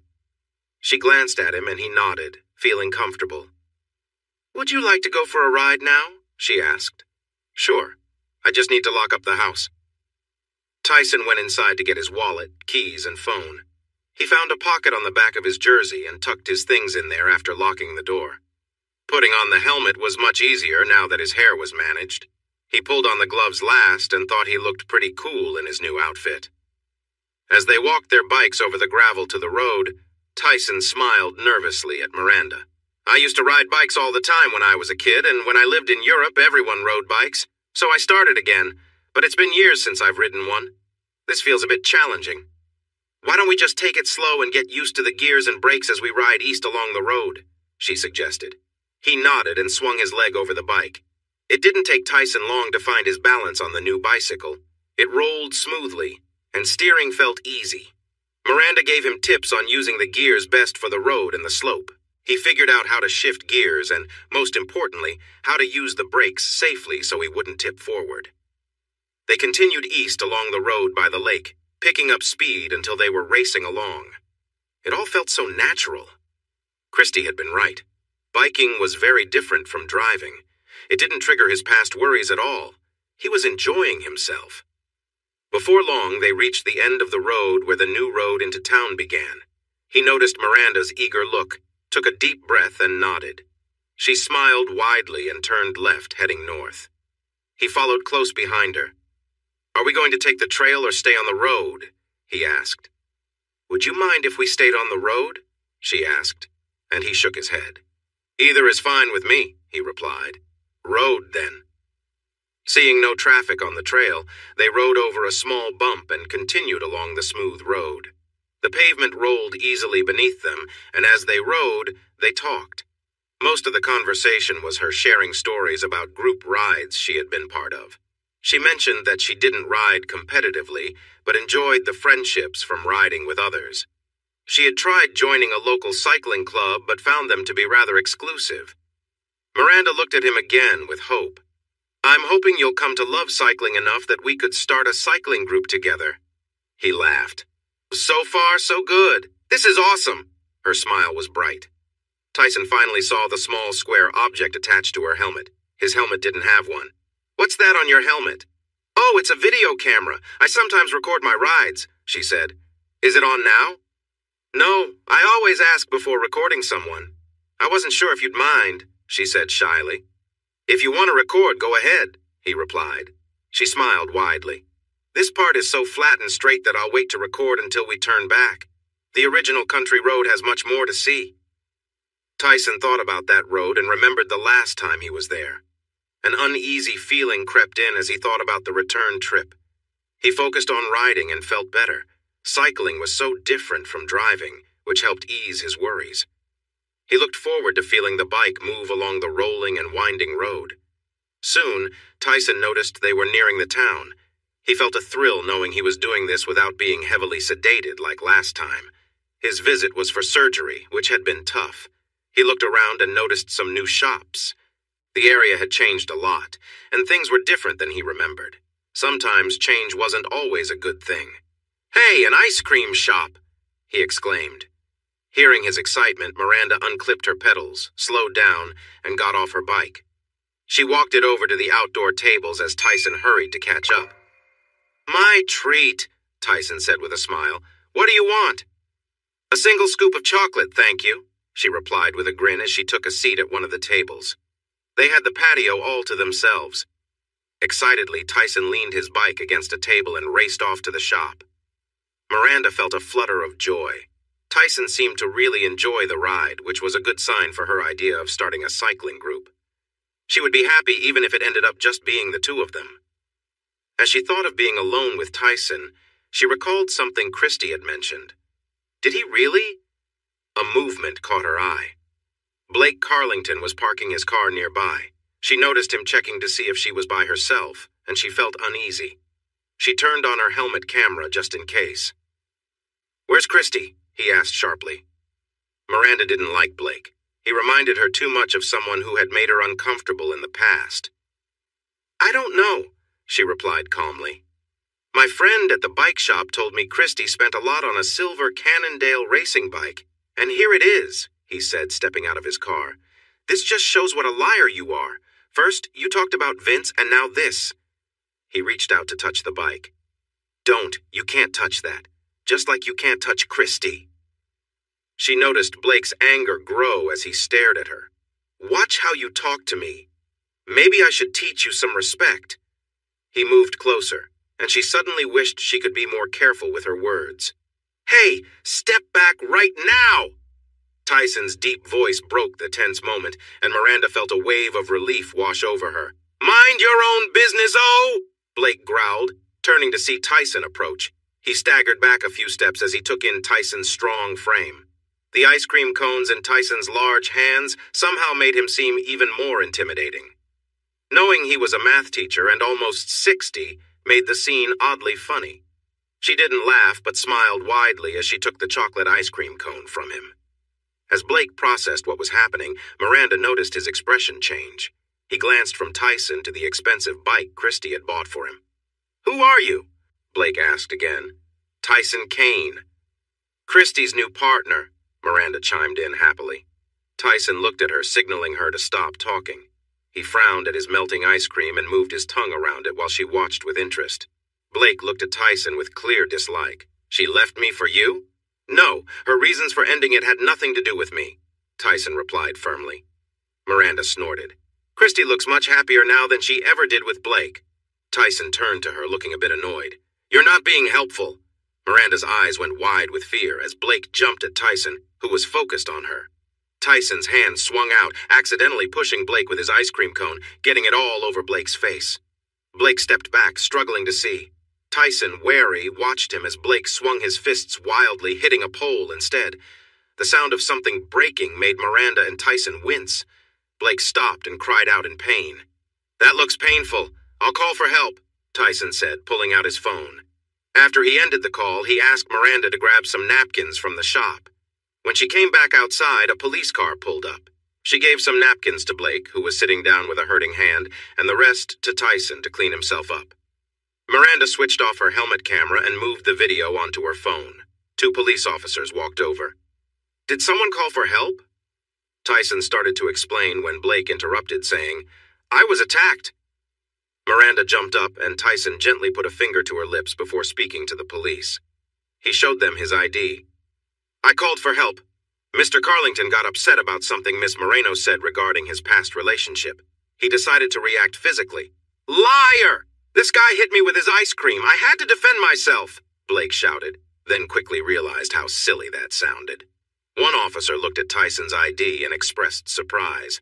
"I wouldn't have recognized you. You look really different from 6 years ago." Tyson froze, taken aback. "Officer Patricks, I found you back then when you were in bad shape. Looks like you recovered pretty well," the officer said, handing back the ID. Miranda noticed Tyson was a bit stunned, but managed to nod with a tight smile. "Yes. It took some time, but yes. Thank you, Officer Patricks," Tyson replied, shaking his hand. The other officer smiled too. Miranda saw Blake's expression change as he realized he wasn't going to win this time. She felt a little pleased. "Would you like to see what really happened?" she asked the officers. Everyone turned to her. She pointed to her helmet camera. "I recorded it." Blake looked a bit pale. Miranda smiled at the officers. "The video starts when Blake arrived at the curb." She glanced at Blake, who was squinting at her. Yes, I recorded all your hurtful comments, and I'm going to the police tomorrow to report the threats you made against me. She loved seeing the worried look on his face. What a nice day. Tyson noticed how pleased Miranda looked. She really didn't like Blake. Are you going to make a report, Mr. Kane? Officer Patrick asked, bringing him back to the moment. He didn't have the energy to go through with it. No. I thought the ice cream in his face would be enough to cool him down. His hitting the light post is justice enough for me. I hope he learned something from this, Tyson replied with a sigh. He saw Miranda give Officer Patrick's partner the memory card from the camera, and in return, she inserted a spare card into the camera. After saying goodbye, Tyson watched as the police led Blake to the ambulance that had just arrived. He went into the ice cream shop to wash his hands. When he returned, he looked at Miranda. Are you ready to keep going? She nodded, looking happy. The ride through downtown opened Tyson's eyes. Everything seemed new. The streetlights were bright and the roads were freshly paved. Many buildings looked nice again. The area had changed for the better. Since this was the area that would have been harmed if the two students had succeeded in their plans, he wondered why the town council had decided to improve and refresh the old business district. Perhaps the media attention made them act. The funds likely could have gone into their pockets instead, so this outcome felt even better.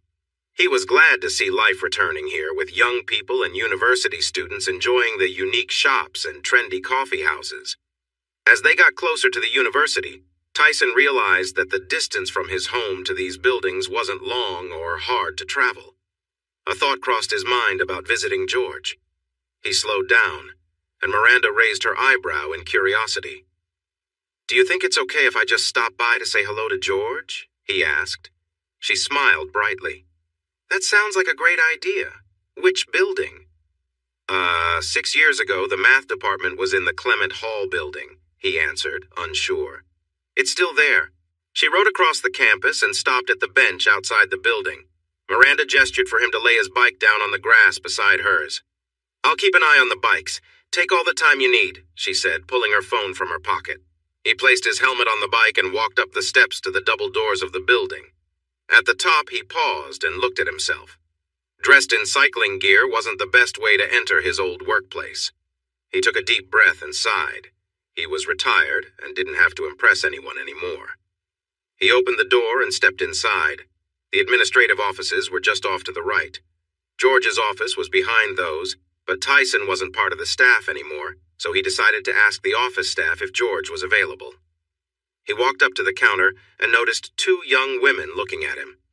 We don't take courier deliveries here, one of them said. Tyson chuckled lightly. I'm not a courier. I'm looking for George Haley. I'm an old friend. Is he in? Just then, he heard another door open behind him, but focused on the young woman at the counter, who was eyeing him with curiosity. I need a name, she said firmly. Tyson Kane. Over to his right, he heard a squeak, and some books fell with a thud. He turned to see an older woman staring at him in surprise. She was quite short, wearing sensible shoes and a simple tan blouse under a brown sweater with a brown skirt. Still slim and gray-haired, she had striking green eyes. Suddenly, he remembered her name, Gail Sampson. She had been George's personal secretary for years. Tyson, she said, her voice shaky. He smiled. Hello, Gail. Oh my gosh! Tyson! She exclaimed as she rushed over to hug him. Startled, he looked down at her before wrapping his arms around her, too. He noticed the 2 young women at the desk watching them, looking surprised. Gail pulled back to smile up at him. You found a way to come back to the university? He glanced at the 2 women listening in, then smiled down at Gail. Yes, well, it wasn't just me. A student named Miranda Moreno suggested I try biking instead of driving. It worked. Here I am. He looked around. I'm still amazed that I'm here. You have to see George, Gail said eagerly. He nodded. Is he in his office? I would like to say hello. No, he's in a class. Come with me, she insisted. Tyson hesitated. I don't want to disturb him or his class. Gail's green eyes met his as she pushed the office door open.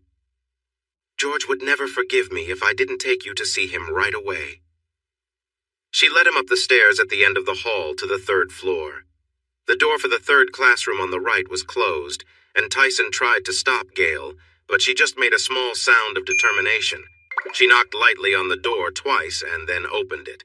George Haley stood at the front of the class, his face showing signs of frustration. His wild white hair looked as if he'd been pulling at it. He turned his head toward the door and froze when he recognized who was there, dropping his math book to the floor with a loud thud. Gale gently urged Tyson forward, and he stepped into the room, feeling the gaze of the 18 students shift toward him. "You're here!" George exclaimed, a mix of surprise and joy in his voice. "How?" George gasped. "A student named Miranda Moreno suggested that if I couldn't travel by car, maybe I could try using a bicycle." He gestured around the classroom. "It seems I can," he said humbly. "Can't travel in a car? That's lame," a student said. "Mr. Phillips, you're close to failing my class. You need to apologize for your lack of empathy or leave my classroom," George said, his gaze piercing into the surprised young man. "George, it's okay. Being young and a bit foolish isn't a crime, and it's not the end of the world. There's always hope," Tyson said as he moved closer to his friend. "Apologize," George said in a low voice. "I'm sorry," Mr. Phillips replied quickly. Tyson noticed that his friend seemed to be calming down. "I'm sorry. I didn't come here to disrupt your class. I made it into town today, and I thought I would visit since you came to see me so often," Tyson explained. "That's wonderful, and I thank you for sharing this moment with me." He stepped forward and took Tyson's hands. "Mr. Haley, can you introduce us to your friend?" said a young woman with a pixie haircut seated in the front row. Tyson felt her curious gaze on him. George let go of Tyson's hands and smiled at the woman under his thick mustache. "Of course, Miss DeWitt." He placed a hand on Tyson's back and turned him toward the students. "This is my good friend, Tyson Kane." Some students looked surprised. They seemed to remember events from 6 years ago. Miss DeWitt appeared to be among them. "The same Tyson Kane who—" "Yes, but more importantly, he's Tyson Kane, the math genius." Tyson smiled at his friend's enthusiasm but shook his head modestly. Noticing the uncertainty on the faces of the students, George glanced at the clock. "Okay, class, there are 20 minutes left. How many of you are still confused about this chapter?" All hands went up and the professor frowned, looking at Tyson for help. "I've messed up. Can you assist them?" Tyson leaned back slightly, surveying the curious faces. He didn't realize he was moving to the front of the class until George handed him the textbook he had dropped earlier. He looked at the page and saw what they were studying. To understand their struggles, he began asking the students one by one where they were having trouble. After gathering enough information, he asked everyone to stand, stretch their arms out in front of them, and shake their hands while making silly sounds to clear their minds. He showed them the gesture, and after the initial laughter, he got 16 out of 18 students to join in. Mr. Phillips and the boy beside him didn't participate, so he turned to them. "Mr. Phillips and—" he asked, looking at the embarrassed man. "Mr. Kent," the young man quietly replied. Tyson nodded. "Mr. Phillips and Mr. Kent, you need to clear your mind. It doesn't matter how you do it, just make it different from what you've done before.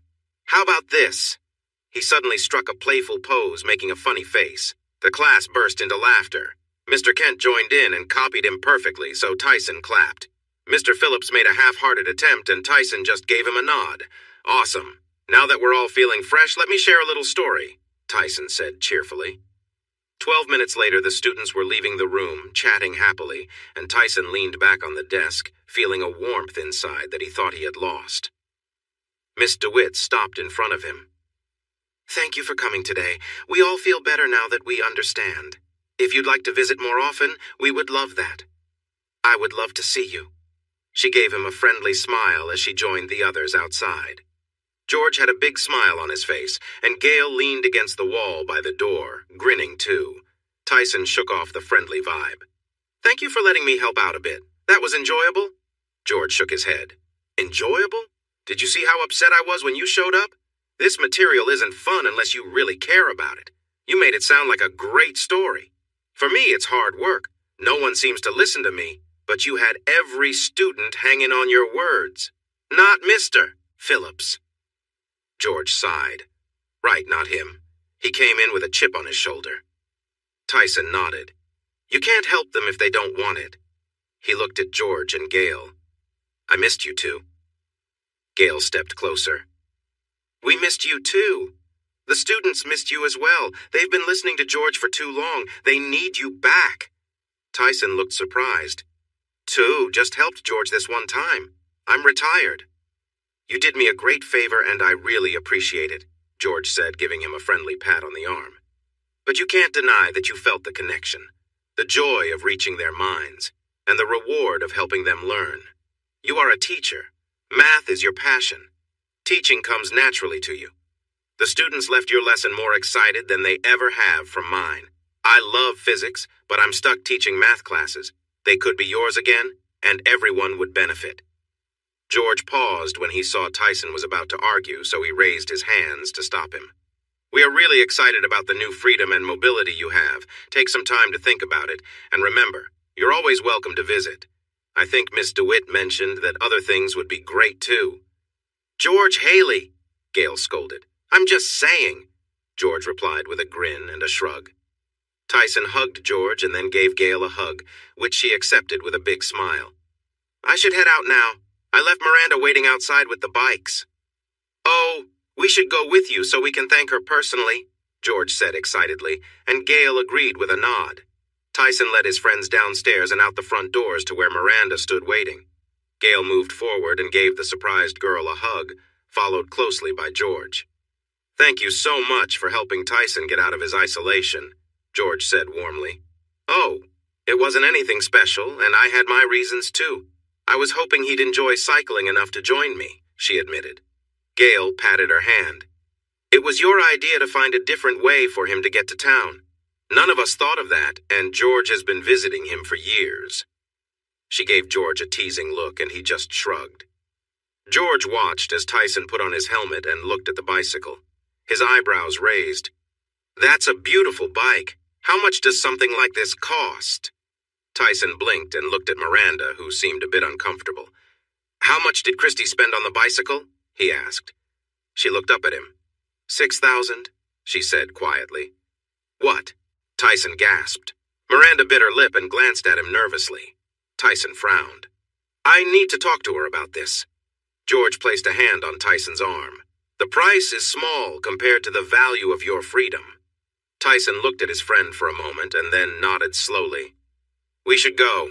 It was great to see you both again. I'll come back for more visits. Remember what we said too, Gail mentioned, and he nodded to her. They got back on their bicycles and waved goodbye to George and Gail as they rode away from the campus. The new signs led them to the western edge of town, where a winding country lane began.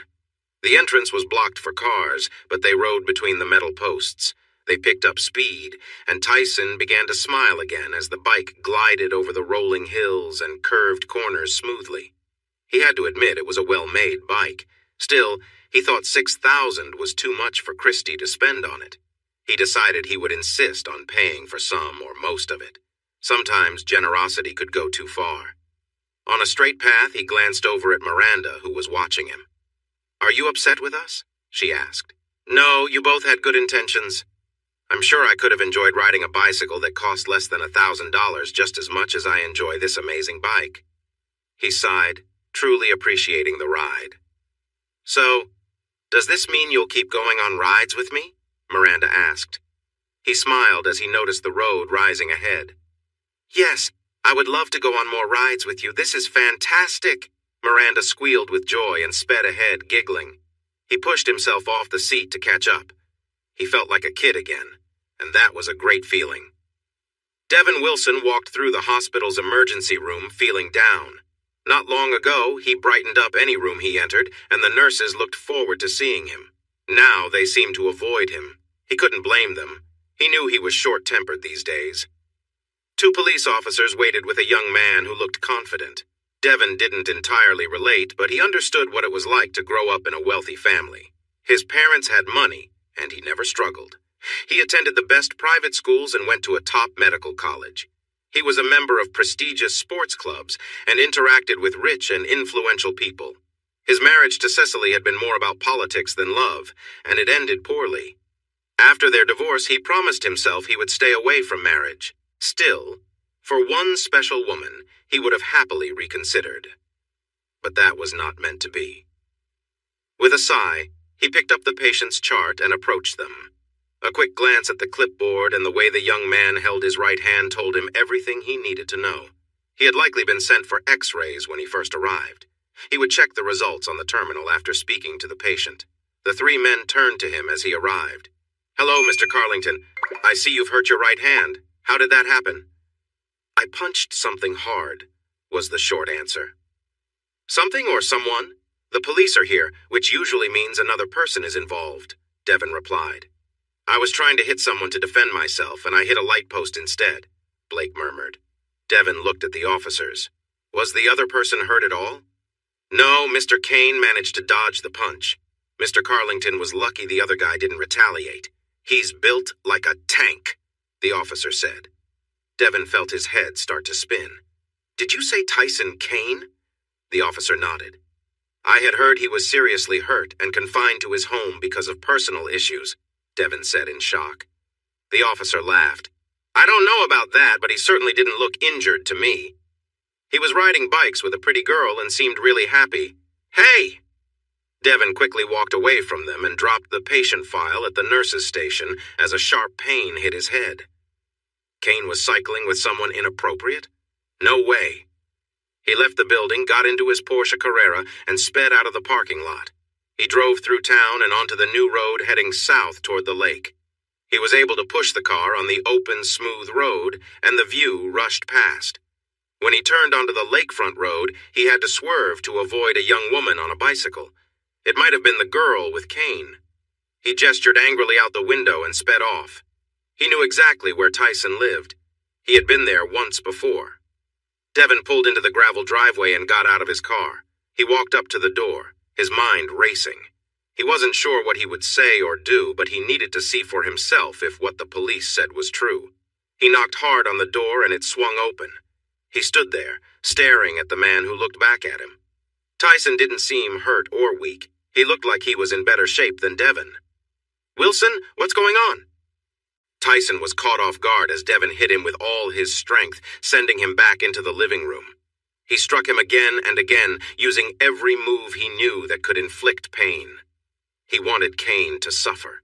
When Devin regained his focus, he stood over Tyson, breathing heavily, and his hands ached. Kane's body was solid, with no extra weight. Devin had hurt his own fingers from hitting Tyson's tough body, something he had never done to anyone else before this moment. He looked down at the shocked man on the floor, wondering how he had survived the accident that took Imani from him. "Why are you still alive?" Devin demanded. Tyson blinked up at him. "You hurt me. You didn't kill me." "No, why didn't the train take you too?" Devin shouted, his frustration evident. Tyson winced as pain shot through him. "I don't know. Sometimes. I wish it had." Devin hit Tyson again and pulled his hand back as it stung. Tyson looked up again. "Not very smart for a doctor to hurt his hands like this." Devin scowled down at him. "You're right, but I forgot. You're the expert, aren't you?" He then kicked Tyson's side with force. Tyson groaned, and suddenly something heavy landed on Devin's back and knocked into his face. He turned quickly, and the female cyclist fell onto the sofa with a thud. Devin hesitantly touched his face and winced. When he pulled his hand back, he found blood on his fingers. "You shouldn't have done that!"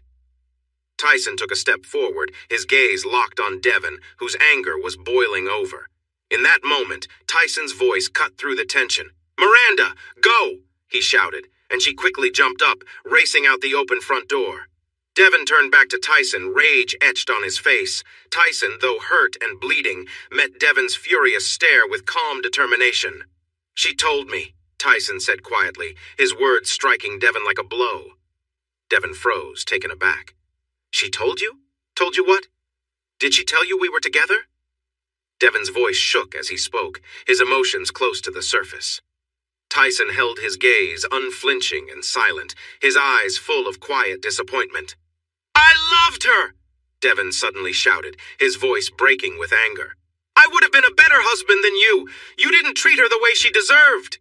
Tyson's voice was pained. "You loved her!"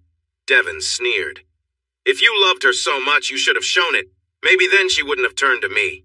The hurt in Tyson's expression was undeniable, and it dawned on Devin that Tyson truly hadn't known.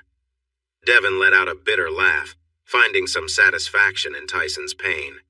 "Fine. You didn't know? Well, now you do," Devon said, a cruel edge to his voice. "The first time was at a convention. We went out for drinks, and I knew then I was taken with her. We spent time together, and I thought she'd see I cared about her." Tyson's face showed anguish, and Devon seemed to feed off it, his words spilling out with a dark sense of purpose. "Every time we met, I felt something stronger for her. I wanted her to be with me completely. I came here ready to ask her to leave you. I wanted her to choose me and let me take care of her. But do you know what she said? She said she loved you. Can you believe that? After everything, she still loved you." Devon's face twisted with frustration. "I thought if we could be together, she'd finally see that we belonged together, but instead she pushed me away, told me to leave." His voice softened, filled with a bitter sadness. "I just wanted her to see I loved her." The room fell silent as the weight of his words settled. Tyson's heart ached, torn by grief and betrayal. "That night you went to the party." Devon moved toward Tyson to strike again, but Tyson reacted first, his fist connecting solidly with Devon's face.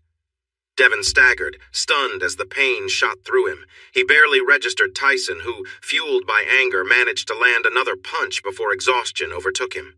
Devon felt his strength give way, collapsing to the floor. Tyson, drained, rocked on his knees. As the scene blurred around him, flashing red and blue lights appeared outside the door. With his last bit of energy spent, Tyson slumped down and drifted into unconsciousness. Tyson woke in a hospital bed, the room dimly lit. For a moment he wondered if he was back from an earlier accident, memories tangled in his mind. But while he felt pain, it wasn't as severe as before. The real ache was in his heart, a deep wound left by Devon's bitter revelations. Each breath felt like it cut deeper. "I'm so sorry," a soft voice whispered. Tyson's eyes opened, feeling the weight of past grief and pain. He closed his eyes again, trying to shut it all out. "Please, just leave," he murmured. "I can't." "Why?" His voice trembled with frustration and sorrow. He needed answers he knew he'd never get. At that moment, a nurse entered the room, her face kind but concerned. "Mr. Kane, are you awake?" Tyson realized his face was wet with tears. He reached clumsily for a tissue, but the nurse handed him one with a gentle smile. After he wiped his face, he managed a weak smile back. "Thank you. Sorry about the yelling." She nodded understandingly. "It's all right. You've had a tough day." Tyson gave a small, weary chuckle. "It wasn't all bad. I got back on my bike. I saw friends at the university, but yeah, the ending wasn't great." He shifted on the bed, grimacing. "I didn't break anything, did I?" The nurse shook her head. "No, just some bruises. They're keeping you here for observation since you were unconscious when you arrived." She hesitated before adding, "Dr. Wilson, though, has a few broken bones in his hands, a fractured eye socket, and his nose will need some serious work. He'll be feeling this for a while." Tyson's expression darkened. "Wilson hurt my wife," he said, his voice low and strained. The nurse's eyes widened in shock, absorbing the weight of his words. "How do you know?" His face was serious. He was bragging. He didn't realize that didn't make her care for him. Tyson felt a soft tissue on his cheek. Was he crying again? He reached up to dry his eyes, but the tears kept coming, and he couldn't stop them. The nurse stayed with him until he fell asleep again. The next morning, Tyson was in a wheelchair at the hospital's exit, arguing with the staff, who said he needed a ride home. He insisted he couldn't do that. He was getting more upset until Miranda came up beside him. He looked at her and felt relieved. "It's okay, we have him now," she told the office worker, pointing outside. Raoul was visible in his pickup truck.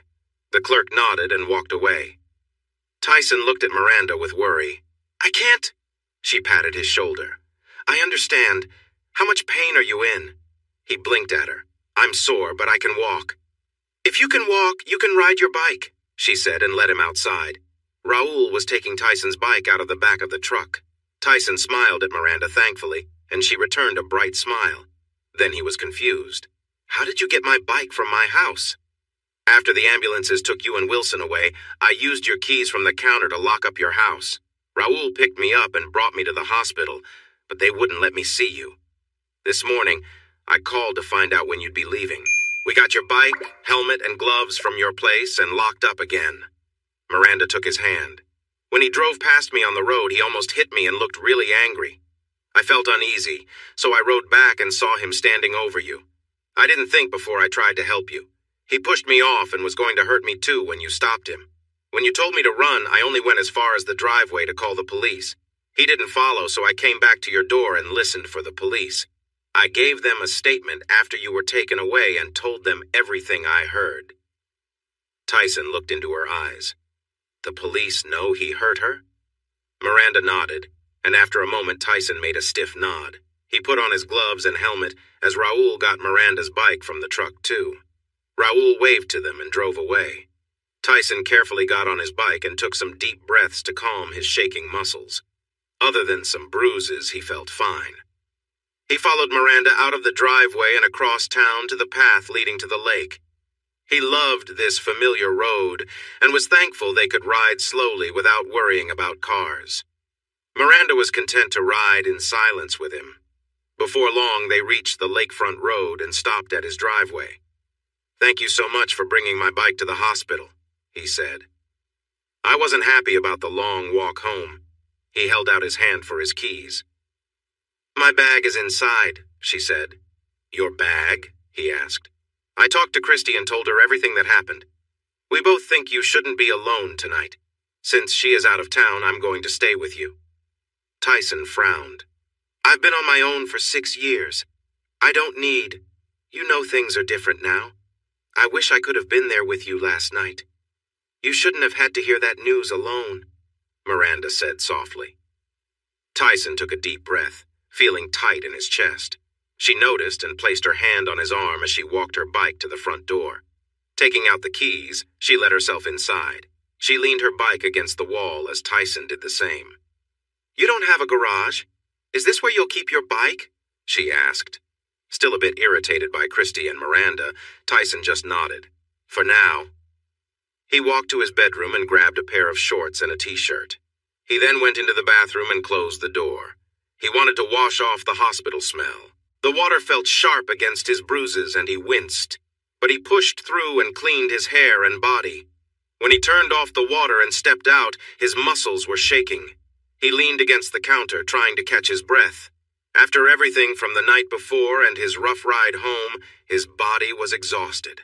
He tried to put on his shorts but dropped them instead. "Oh no!"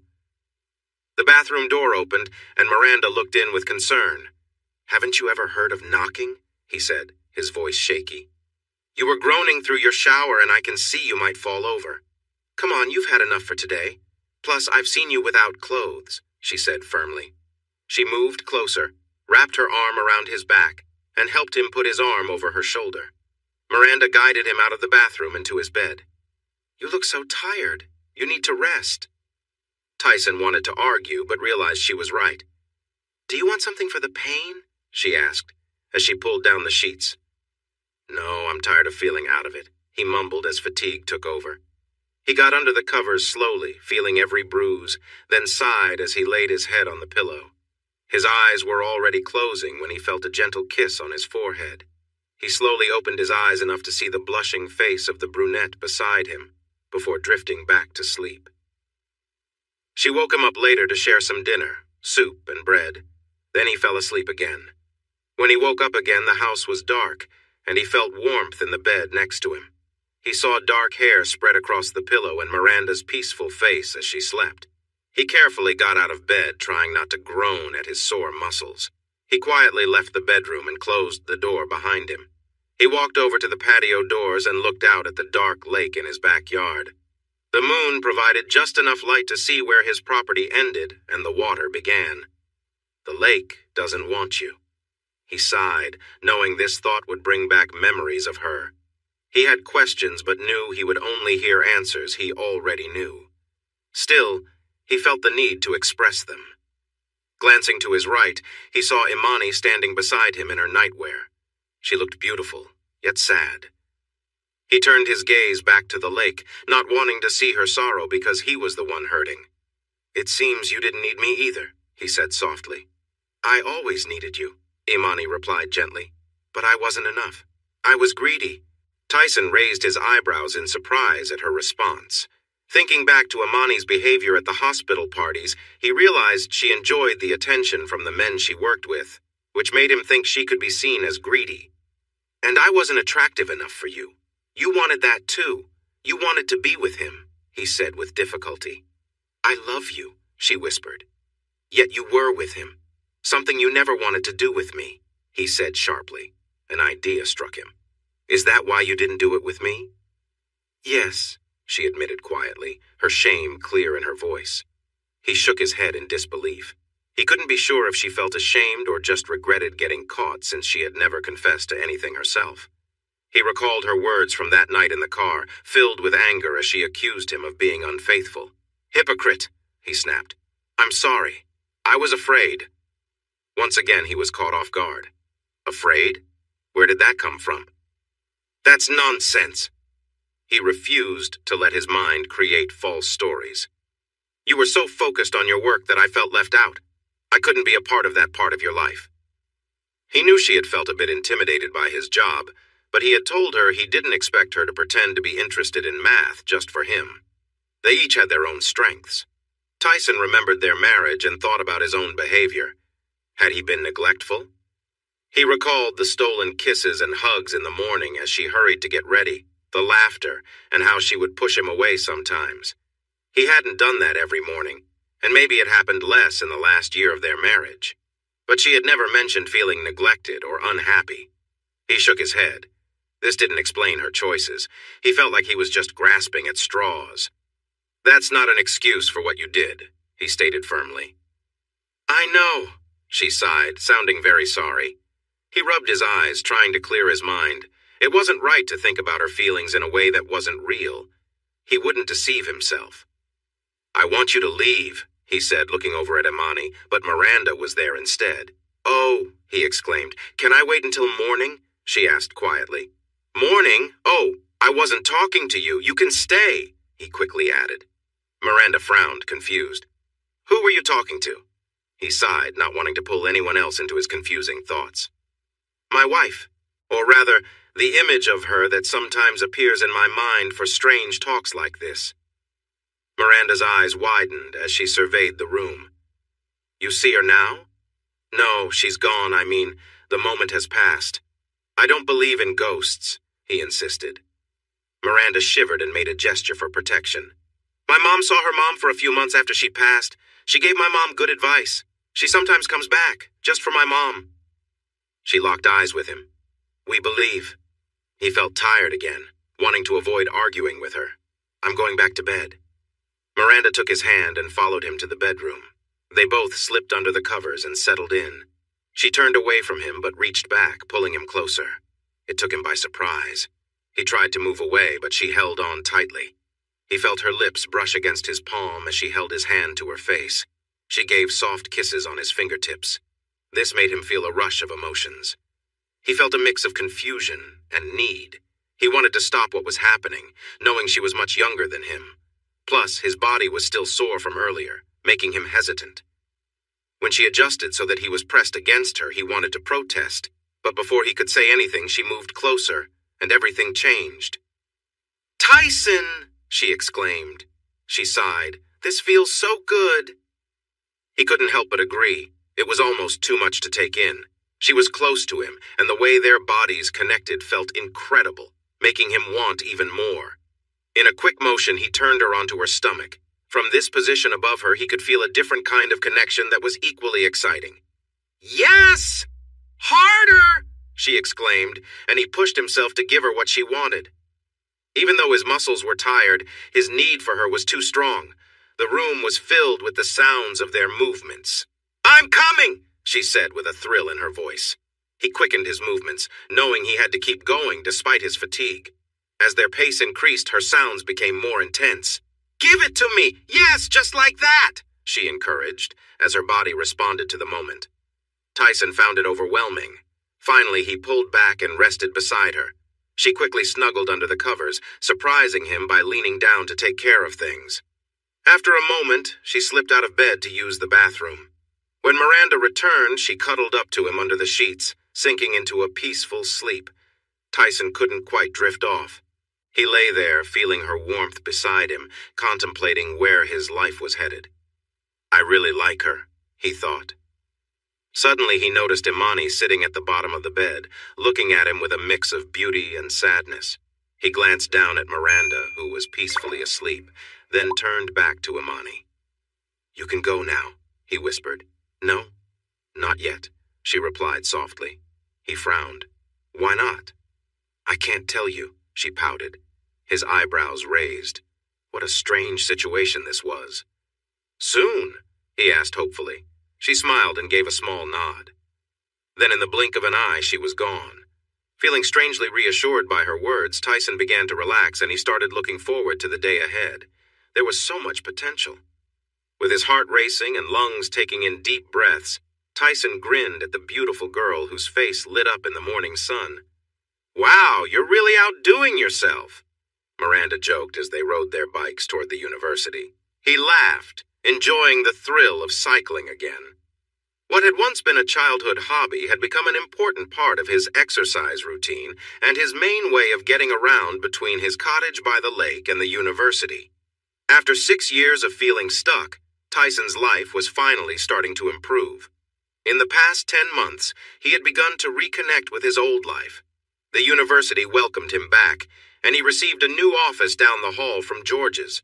Though it used to be an old storage room, they had fixed it up nicely. George was thrilled to have him back, and didn't mind that Tyson's office was bigger and had its own bathroom with a shower. George was just happy to return to teaching his favorite subject, physics.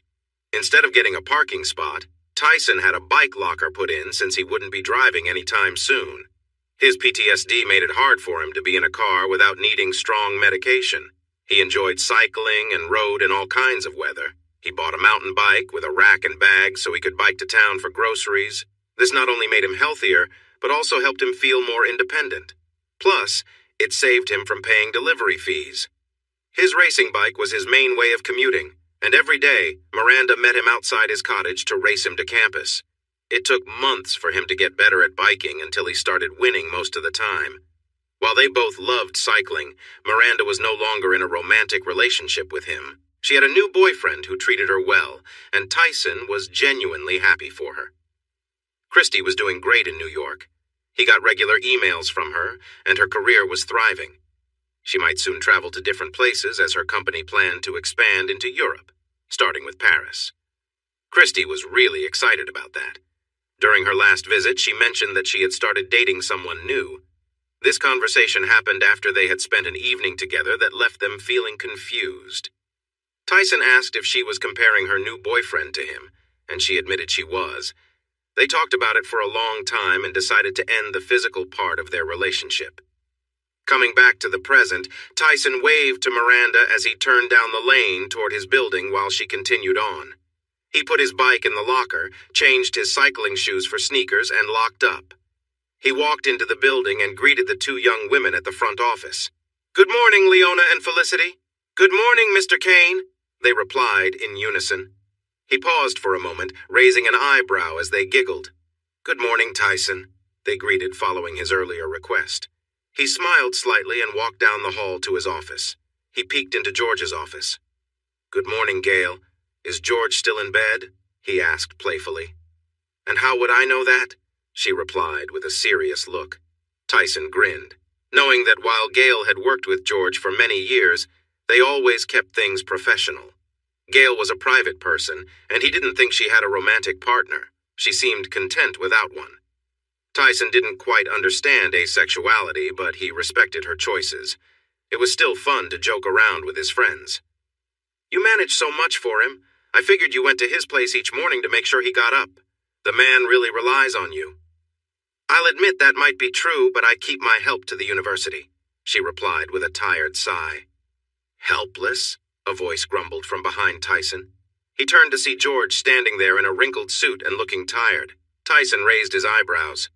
"What happened to you?" "Step aside and let me through, and I might tell you," George said, trying not to show annoyance at Tyson's fit physique. He wished he didn't feel so uncomfortable about his own appearance. Tyson moved aside and George walked in, putting his briefcase on a chair. Yawning, George said, "I was in a video meeting with Yuri from Russia and Gustav from Sweden. They had some interesting questions to discuss. We were up all night." "Not very responsible of you," Gail said, shaking her head. He rubbed his face tiredly. "I know, but it was exciting." A bit of life returned to his eyes. "Get some rest. I'll cancel your first class," Gail said wearily. "See? Helpless." Tyson laughed as he walked to his office, hearing Gail chuckle and George sigh. Tyson unlocked his office door and closed it behind him. He walked over to the wardrobe he had set up in his office. It held a week's worth of clothes. He often rode his bike to the university on weekends to fill it with fresh clothes and take home the dirty ones. Inside, he had 5 dress shirts and 3 pairs of dress pants. The bottom drawer had his everyday clothes and shoes. He didn't care much about fashion, so his clothes were pretty simple. His shirts were solid colors like white, gray, black, dark blue, and burgundy. All his pants were black and made of stretchy fabric since his legs had grown to a size that didn't fit well in regular pants. Tyson took a pair of socks from the drawer and headed to the washroom. He quickly changed and stepped into the shower. He rinsed his cycling clothes, wrung them out, and hung them up on a small line he'd put in the shower to let them drip dry. There was no need to rush since his first class wasn't until 10. Still, he quickly washed himself, rinsed off, and got out of the shower. He dried off rapidly, and after putting on his underwear, he let out a sigh of relief. Lately, he had unexpected visitors during his morning showers. Twice that week and twice the week before, Leona and Felicity had taken turns surprising him. Both said they were single and showed interest in spending time with the new professor. He should have politely declined them the first time, but since they weren't in his classes and promised to keep things quiet, he let it slide. Leona liked to be adventurous and had specific requests when it came to fun. She was always enthusiastic and had a vibrant personality, embracing her femininity while wanting to enjoy some excitement. Felicity had a darker style, often wearing black clothes and looking quite different. She also showed a strong interest in being submissive and wanted him to take charge in their time together. She often wore her hair in a ponytail for that reason, wanting him to pull it during their encounters. Today, it seemed like he would have the morning to himself. He smiled to himself, unsure if he felt disappointed or relieved. After putting on some deodorant, he stepped out of the bathroom. He stopped in his tracks when he saw a stout, dark-haired woman sitting on the couch beside his closed door. She was wearing old-fashioned, black-rimmed glasses sitting on her nose, a tweed jacket over a black t-shirt, jeans with tears, and black boots. She was also holding her phone, looking at something. When she noticed him, she turned the phone towards him and touched the screen. Did you just take a picture of me?" he asked quietly, feeling uneasy. She looked just as surprised as he was, and her eyes finally met his. "Tyson? Kane?" He nodded, trying to remember if she was a faculty member or a student. Then he frowned, realizing she hadn't answered his question. "I'm Sydney Calabra from the New Yorker magazine. I had an appointment to interview Professor Kane," she said, a bit uncertain. "Yes, that's me, but I don't know anything about an interview. No one told me about it," he replied, feeling annoyed. The woman nodded and then smiled. "I must say, you look nothing like the pictures we found from the original story." He sighed. "The original story was about the train accident?" he asked tiredly. She nodded, her smile widening. Tyson wondered what that smile meant. "Who set up the story?" he asked. "It was the dean's office that called my editor. Dean McNally is a friend of my boss," she replied. Tyson frowned. This made sense now. He remembered McNally talking about getting back the costs of bringing him back and fixing the office. Tyson had thought that meant he'd be speaking at a conference, not having a direct meeting with a reporter. He turned to the cupboard and picked up a pair of pants, putting them on while keeping his back to her. "I have a class at 10. We should finish the interview part before then. You don't mind if I record it?" she said, smiling confidently. She tapped on her phone a few more times. Tyson shook his head as he reached for his white shirt, then stopped. He turned to her. "Interview part? Dean McNally suggested I watch you in the classroom because he thinks your teaching style is different but very effective. I'm excited to see you teach," she explained. Tyson snorted. "Exciting? I'm a math teacher, not a sports coach. Sydney laughed.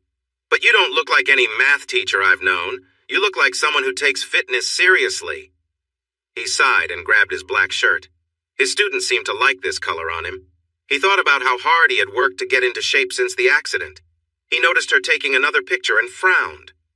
I've been focusing on exercise since the accident. It took time to recover. Then I just kept at it. Can you share what exercises you did to get fit? She asked. Tyson sat down and slipped on his socks. Since he couldn't avoid this, he just nodded. And so, the interview began.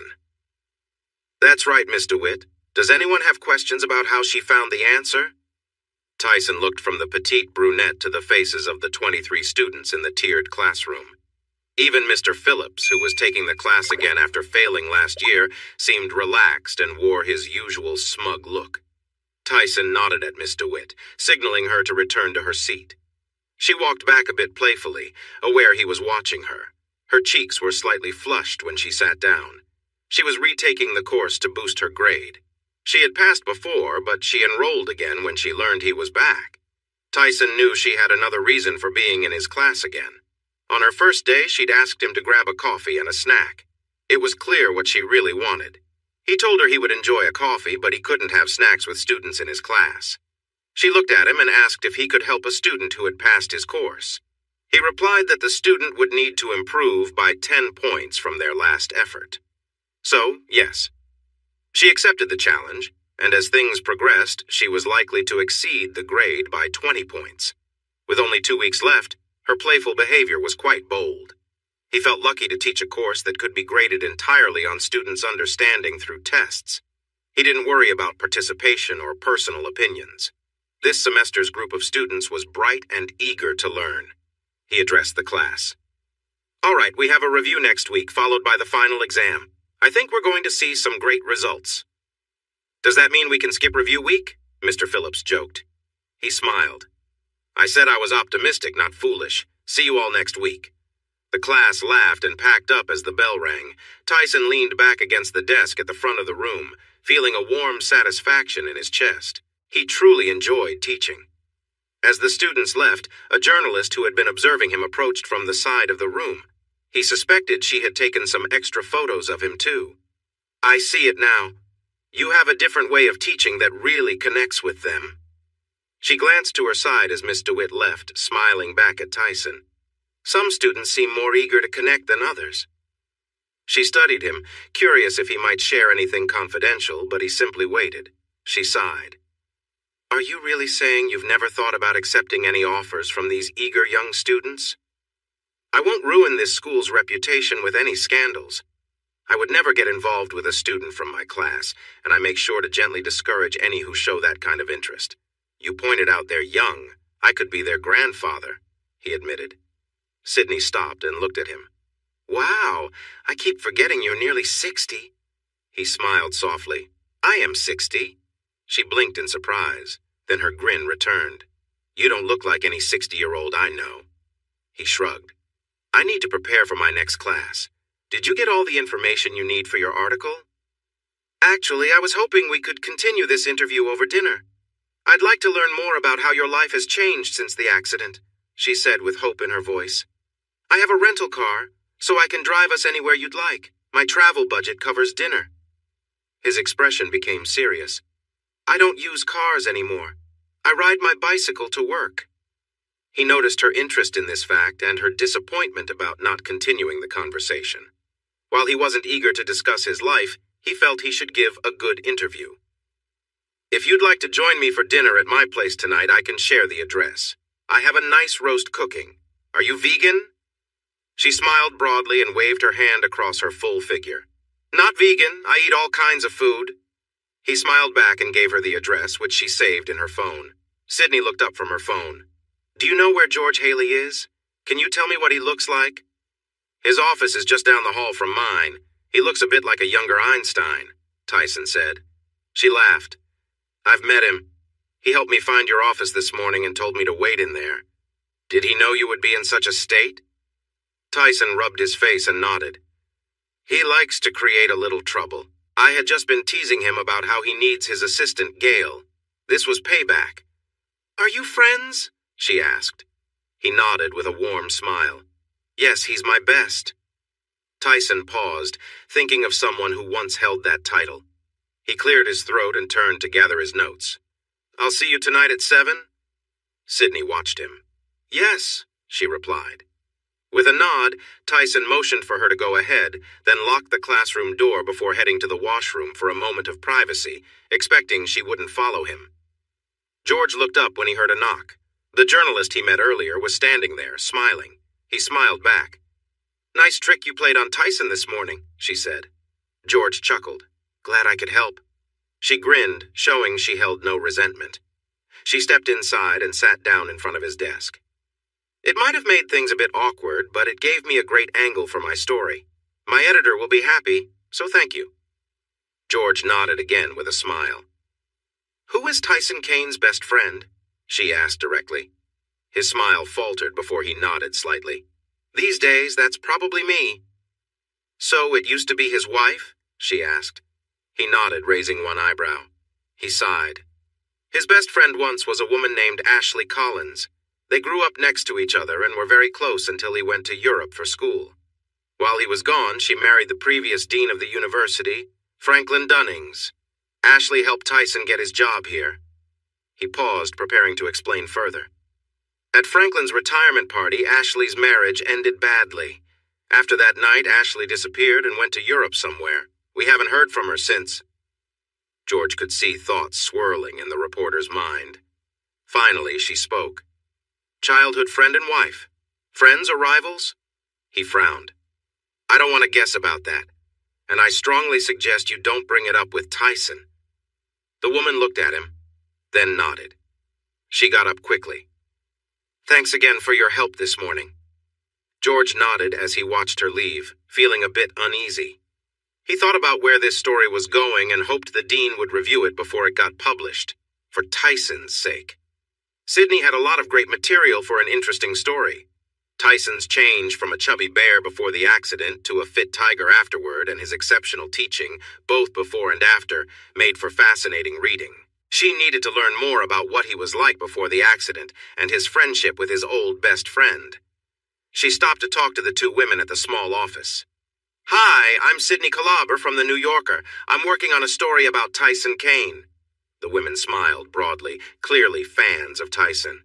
"I spoke to George Haley, but I'd like to find more people who can share information about Tyson's work before the accident."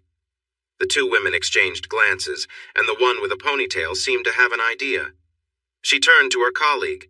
"Mrs. Cromwell." The other woman nodded eagerly. "The library is where Mrs. Cromwell works now. She was in human resources for years. She knows a lot about everyone." "Thank you," Sydney said, waving as she left the office. Now she had someone to find. After his last class, Tyson hurried back to his office to change into his cycling clothes. He was meeting Miranda by the east gate of the campus. She had sent him a message earlier claiming she had a surprise for their ride.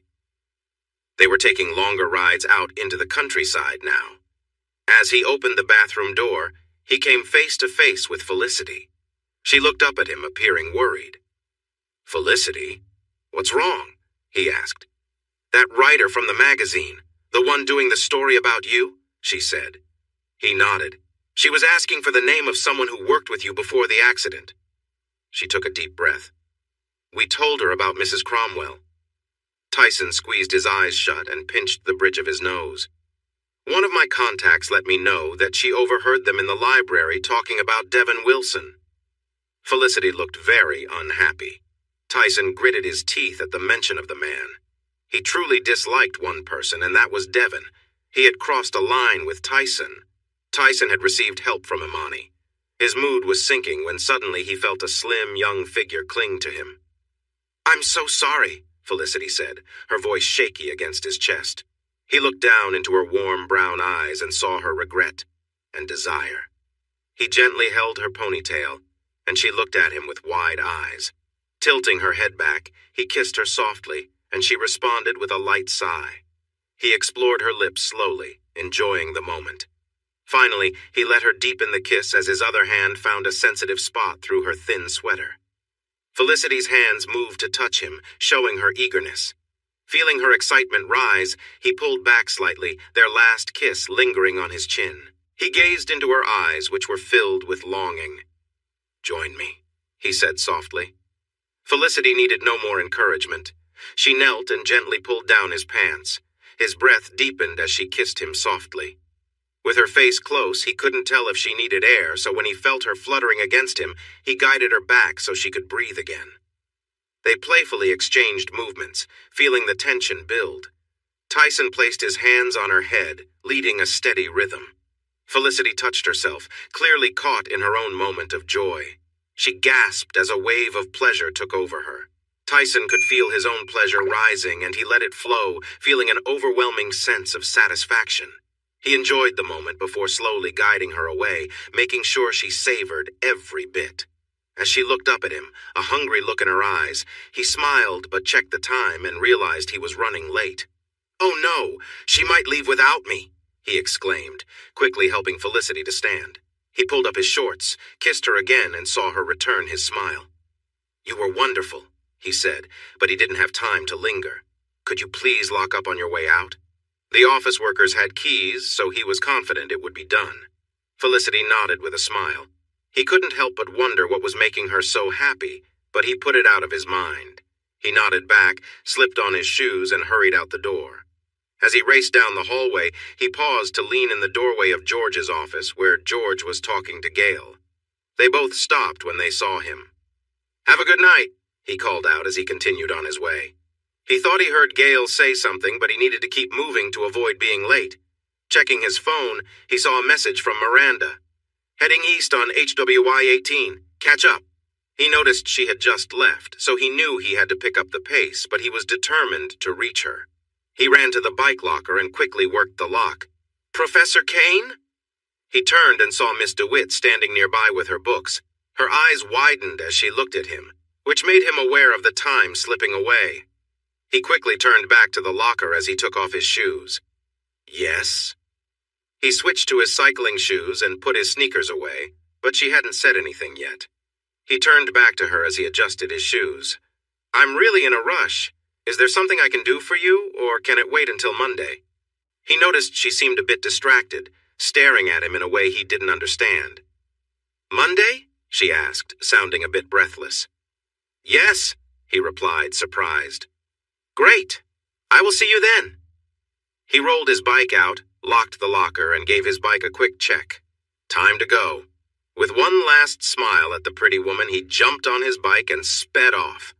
He rode through town until he reached the start of Highway 18, then leaped off his seat to push hard on the pedals. He knew he had to catch up to Miranda before the steep part of the road, or she would get too far ahead. Tyson wasn't sure how fast he was going, but it felt like he was flying as the scenery rushed past. He loved riding his Cannondale. Its strong frame made sure every ounce of his effort transferred directly to the bike. He felt nimble and quick as he rode with all his might. Even though he was strong and muscular when he was cycling, it felt like he was gliding with each movement full of energy. Approaching the climb, he spotted Miranda 2/3 of the way up the slope. The hillside wasn't too steep, but the length would drain anyone's energy. If he didn't catch her in that last stretch, she'd win. Not today, he thought with a grin. Tyson took advantage of a slight downhill before the climb to pick up speed and launched himself up the hill. He shifted the gears smoothly to keep a steady pace, building up his strength until he passed her at the top of the hill. He raised his fist in celebration like he had just won a special jersey at a big bike race. He stopped at a small spot near the guardrail and noticed he had an audience. He smiled shyly as he saw 5 other cyclists, 3 men and 2 women in bright jerseys, standing by their shiny bikes, watching him with amused expressions. Miranda rode up beside him and rolled her eyes. She pulled out a pack of tissues from her pocket and handed him one. "You've got a bit of someone's lipstick on your lips. Felicity, is that why you were late?"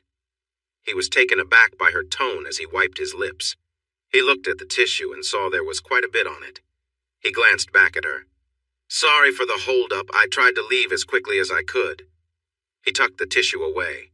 She let out a frustrated sound and took another tissue, trying to clean the trace from his chin. "If you follow those marks down, you might find out where they lead," joked one of the male cyclists. The young woman next to him playfully hit his arm, and the rest laughed. Tyson caught Miranda's hand and looked at her with a question in his eyes. She simply pulled her hand back, leaving him with the new tissue. He wiped his chin absent-mindedly, waiting for her to explain. "I think Professor Kane can manage on his own, Miranda," the nearest male cyclist said, glancing between them. Tyson turned to the group. "Is this the surprise you mentioned?" he asked, hoping to lighten the mood. The young man reached out his hand. "Hi, I'm Ken Drake. I'm Miranda's boyfriend." Tyson smiled and shook his hand. "Nice to meet you. Miranda told me about you two. Congrats." Ken nodded politely, but still looked a bit uneasy. One of the other couples moved a bit closer. "I'm Tim, and this is the lovely Penny," Tim said, gesturing to his partner. Tyson nodded and smiled back at them. The last two seemed ready to go. "David and Riley," the last man said. "We need to get moving before it gets dark." Tyson agreed and signaled for them to start riding again. The path ahead looked clear, so they set off. Tyson knew he would have to wait for Miranda's explanation later. The other side of the hill was a winding path down, which was not Tyson's strength, so he took it a bit slower than the others, who all seemed very skilled at downhill riding. Once they reached the valley, he had to speed up to catch up with the group. When he started, Tyson's strength and energy helped him zoom ahead of the others on the smooth roads and gentle curves of the valley. At the intersection of Highway 18 and County Road 10, there was a small gas station and snack shop where cyclists stopped to recharge. Tyson picked up a bag of mixed nuts and dried fruit and filled his water bottle at a spring water tap. Tim approached him, hands on his hips and a big smile on his face. "I was a bit worried you'd slow us down on that descent, but wow, I couldn't keep up with you on the flat parts. How did you get so strong and build up your stamina?" Tyson laughed. "Yeah, I'm not great at descending, but I do well on climbs and flat roads." He thought for a moment. "If the descent were straight, I might manage it better." He shrugged. "I strength train and swim every day." "Didn't you get badly hurt in that crash with the train?" David asked bluntly, and Riley shot him an annoyed look. "What? He did," David replied defensively. Tyson sighed and nodded. "Yeah, I have a lot of titanium pins and screws in me. I probably couldn't get through airport security with all this." "So how do you do it?" David pressed, still not ready to accept being outpaced by someone older. Tyson took a deep breath and focused on David's frustrated face. "I had to rebuild myself after the crash. The therapy was really tough and felt like it would never end, but I kept going.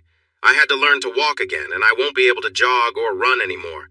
My doctors told me to avoid any exercises that were hard on my body. Miranda helped me get back into cycling. I had never owned a bike like this one before. It was a gift from a friend." Miranda smiled at him but looked away when Ken glanced her way. Tyson worried that his presence might complicate things for the couple. "When I left the hospital, I started swimming in the lake near my home. Every day I would swim as far as I could." He paused, knowing he should not say he was pushing himself against the lake. "Anyway, I think my swimming helped improve my stamina and lung capacity." He looked David in the eye. "I don't stop when it hurts. I push through it. That's just who I am." He shrugged. That seemed to take the wind out of David's sails. He walked back to his bike. "Who's Felicity?" Penny asked with a playful grin. Tyson just smiled and shook his head, which made Penny pout. "If you don't mind me asking, how old are you?" Riley asked cautiously. "I don't mind at all. I just turned 60, Tyson replied. Riley smiled. "So there's hope for us if we keep exercising. Exercise is the key to staying young." "I believe it's a big part," Tyson agreed. "Eating healthy food is important too. Give your body the nutrients and energy it needs to work well, but not more than that. What happens next depends on your genes, which is a bit of a mystery to me." The others laughed lightly at that. They continued riding, and Tyson was happy to be riding with a group for the first time. At the second and final break, near a small park where County Road 10 met Highway 23, he learned more about the others. They were members of the bike club that Miranda had tried to join. After Ken and the others couldn't convince the club leaders to let her in on her second try, they decided to leave and join her instead. They were tired of the club's strict rules. It wasn't enjoyable anymore. Tyson understood that feeling. He was really loving the ride. Highway 23 had a wide paved area for them to ride back to town, so even though it was a busy road, they managed to avoid the traffic. As they neared the edge of town, David and Riley waved goodbye and went to their home. Shortly after, Tim and Penny waved farewell, too. Before Ken and Miranda left, Tyson wanted to say something. "Can we stop for a moment?" Ken nodded, and they pulled over in a gas station parking lot. Tyson turned to Miranda. "I really liked the surprise of riding with everyone, so thank you for that." They both nodded, but neither said anything, indicating there was more to discuss. "I noticed there seems to be some tension because of my presence. I'm not sure what that is, but I want you to know I don't want to come between you two. I won't be joining your group." "No, you have to join," Miranda insisted. Ken looked back and forth between them. "Is there something you want to tell me?" he asked Miranda. She looked at him, her expression shifting. "What do you mean?" "Why did you seem jealous when he showed up?" Ken asked. Tyson felt uneasy too. It appeared that Miranda hadn't told her new boyfriend about their past, but that part of their relationship ended months ago. Miranda looked uncomfortable. Tyson took a deep breath. This could complicate things, but honesty was important. "Miranda and I are just friends now." Ken raised an eyebrow. "Now?" Tyson nodded. "We met last year. As I said, it was her idea to get me cycling, which helped me get out of my shell during a tough time. We had a close friendship and were together, but we both knew it wouldn't turn into something more. When Miranda said she was interested in someone else, we decided to end the romantic part, but stay friends." He glanced at Miranda, who looked guilty. "That's my part. Miranda, please." She looked at him, her cheeks flushed and eyes slightly teary. She cleared her throat as both Ken and Tyson waited for her to respond. "My reaction today surprised me too," she said softly. "I had never thought Tyson was seeing anyone else. I knew in my head we weren't in the same relationship anymore, but my heart wasn't ready to accept it." Tyson raised his eyebrows while Ken frowned. "Are you in love with him? Why did you choose to be with me? Were you just playing with my feelings?" he asked sharply. "No, I'm not playing with you. I really like you, and I want to see how our relationship can grow," she replied earnestly. She glanced at Tyson. "I'm sorry. It's hard to let go of feelings for someone you've been close to. I'm just learning, and there's no guide for this." Tyson nodded. "I understand. I should have been stronger. I won't let anything ruin a friendship, and it sounds like you two are good together. You should talk about this openly and kindly. If you figure it out and still want me in the cycling group, just let me know. Thanks for the ride tonight. It was really enjoyable." He reached out to shake Ken's hand with a hopeful smile. After a brief pause, Ken shook his hand, nodding to Miranda, who appeared to need some space. Tyler rode away, feeling relieved as he sped through the last stretch. He checked the time and noticed he still had an hour before his guest would arrive. He breathed a sigh of relief. Then he remembered what Felicity had said about the questions Sydney had for Mrs. Cromwell. Mrs. Cromwell was one of the last guests to leave the party that night, and she had a reputation for gossip. He suddenly felt less excited about the evening ahead. The small roast smelled wonderful. When he took it out of the oven, it looked just as good as it smelled. The roast potatoes were crispy and golden, and the baby carrots were soft. He figured there was just enough for two, which meant he didn't need to rush to add other vegetables. Fresh rolls and butter were already set at the table. He made sure he had fresh strawberries, angel food cake, and whipped cream for dessert ready. The sound of gravel in the driveway told him his guest had arrived. He opened the door to see Sydney getting out of her rental car. She walked around and smiled at him. She had changed into a sundress that was bright yellow with wide orange stripes. The dress fit her nicely. She wore tan sandals that reached her ankles and held a bottle of red wine in her right hand. "You look great tonight," Tyson said, smiling. "You didn't have to bring wine." She walked up the stairs and offered him the bottle. "Never come without something," she said, smiling. He noticed the food was prepared. "Please come in," he said, stepping aside to let her in. She looked around. "Your home is beautiful. It's larger than I expected. Do you have 2 bedrooms?" she asked with a sigh. "Thank you. Yes, it is," he replied. "Really, how did you get a house by the lake?" she asked. "I inherited it from my parents," he replied simply. "Dinner is ready." Her smile grew wider. "It smells amazing." I made prime rib. Would you like hot mustard, steak sauce, or something else? He suggested. How do you eat it? She asked. With gravy, he answered. She smiled and nodded. I'll have the same. Tyson motioned for her to sit and then filled 2 plates, bringing them to the table. Oh, wow, this smells incredible. Where did you learn to cook? She asked. I was an only child and both my parents worked. My mom taught me how to cook to help out. That really helped when I studied in England. No one else could cook, so I prepared meals for my friends, he explained. Friends? She asked, raising an eyebrow. He smiled shyly. That's just what we called our group. The dorm looked like an old barracks, and we liked that idea. He opened the wine and poured them each a glass. As they took their first bites, they smiled, enjoying how tender the roast was. Can I ask you about your early years after you came back? Sydney asked. He took another bite and thought. After swallowing, he looked at her. I might answer, but you can ask anything. They both sipped their wine, agreeing it paired well with the food. Sydney began. When you returned from Europe, you found out your best friend, Ashley Collins, had married. Did you ever have feelings for her?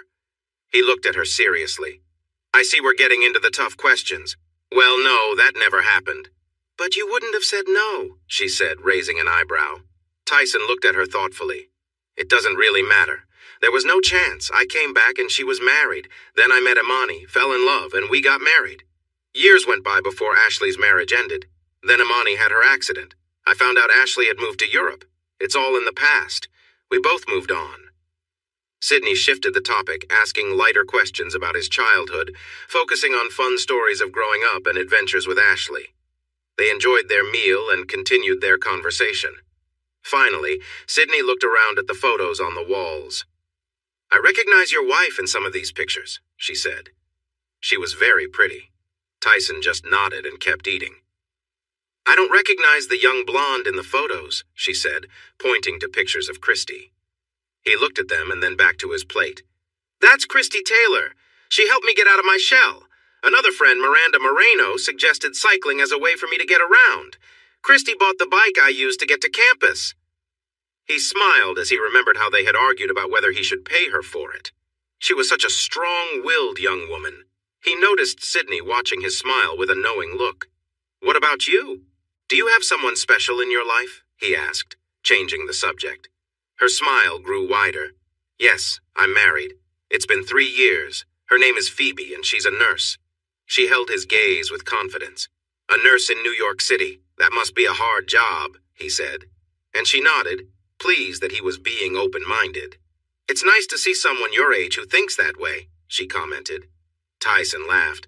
Glad to see someone knows my real age. She chuckled. You really don't look your age. Whatever you're doing to stay young, keep it up. You might make a fortune teaching it to others. He shrugged as he used his roll to finish his meal. I have enough money for the life I want. I live simply, so my expenses are low. He looked at the journalist. For dessert, I have fresh strawberries, angel food cake, and real whipped cream. She nodded with delight, so he cleared the plates and brought over the dessert ingredients. They served themselves and enjoyed the sweet treat. Tyson cleared the dishes while Sydney settled on the couch in the living room with her glass of wine. He joined her with his own drink, and they turned slightly to face each other. Sydney gave him a small smile. You looked like you were ready for my next question. Devin Wilson? Tyson tensed without even realizing it. She noticed his stiffness. You don't like him, she said softly. Tyson scoffed at her understatement. No, I don't like him. I can't stand him and what he did.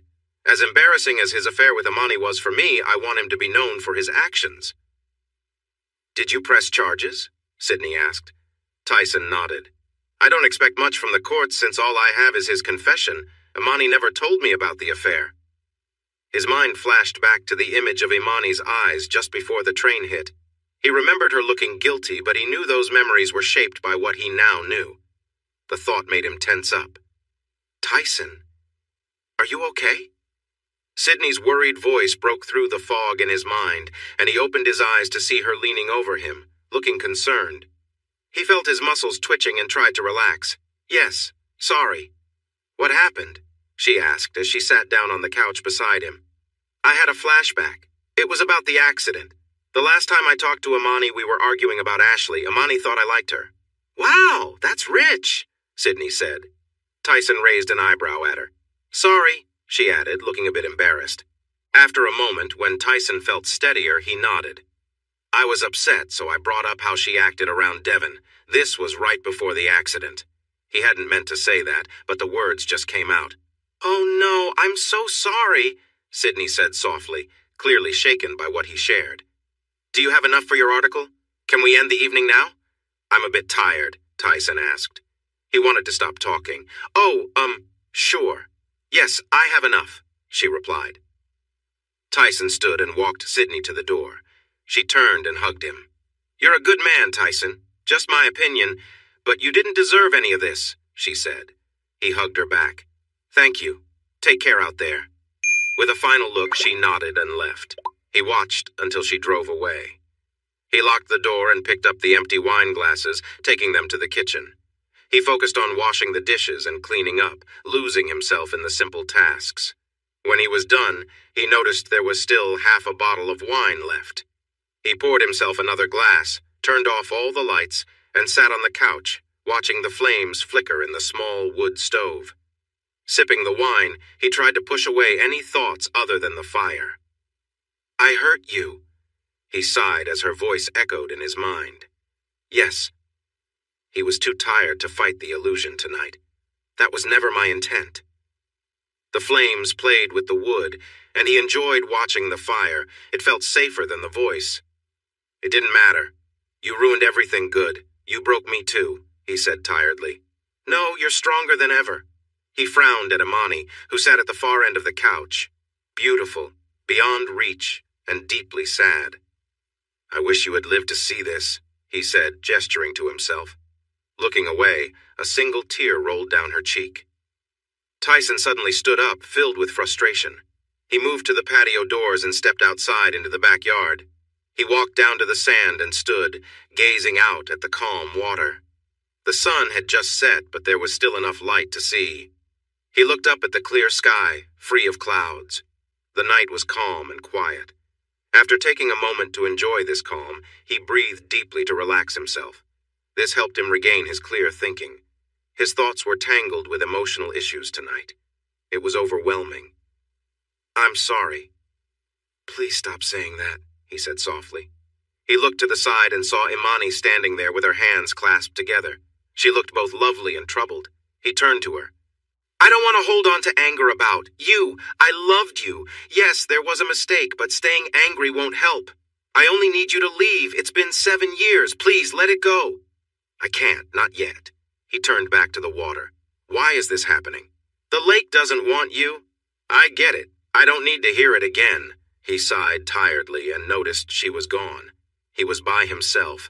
He realized it was hard to ignore these visions. He wondered if he was losing his grip on reality. He hoped that wasn't true. It would be frustrating to endure all this pain and get back to his life, only to lose his mind now. For Tyson, the month after Sydney's interview passed with his usual activities and endo-fear routines. The final exams came and went, and his students did well. Miss DeWitt raised her score by 22 points. She got a perfect grade and was thrilled with her success. She was going to celebrate her graduation with 2 weeks in France, but she planned to visit Tyson for a treat when she got back.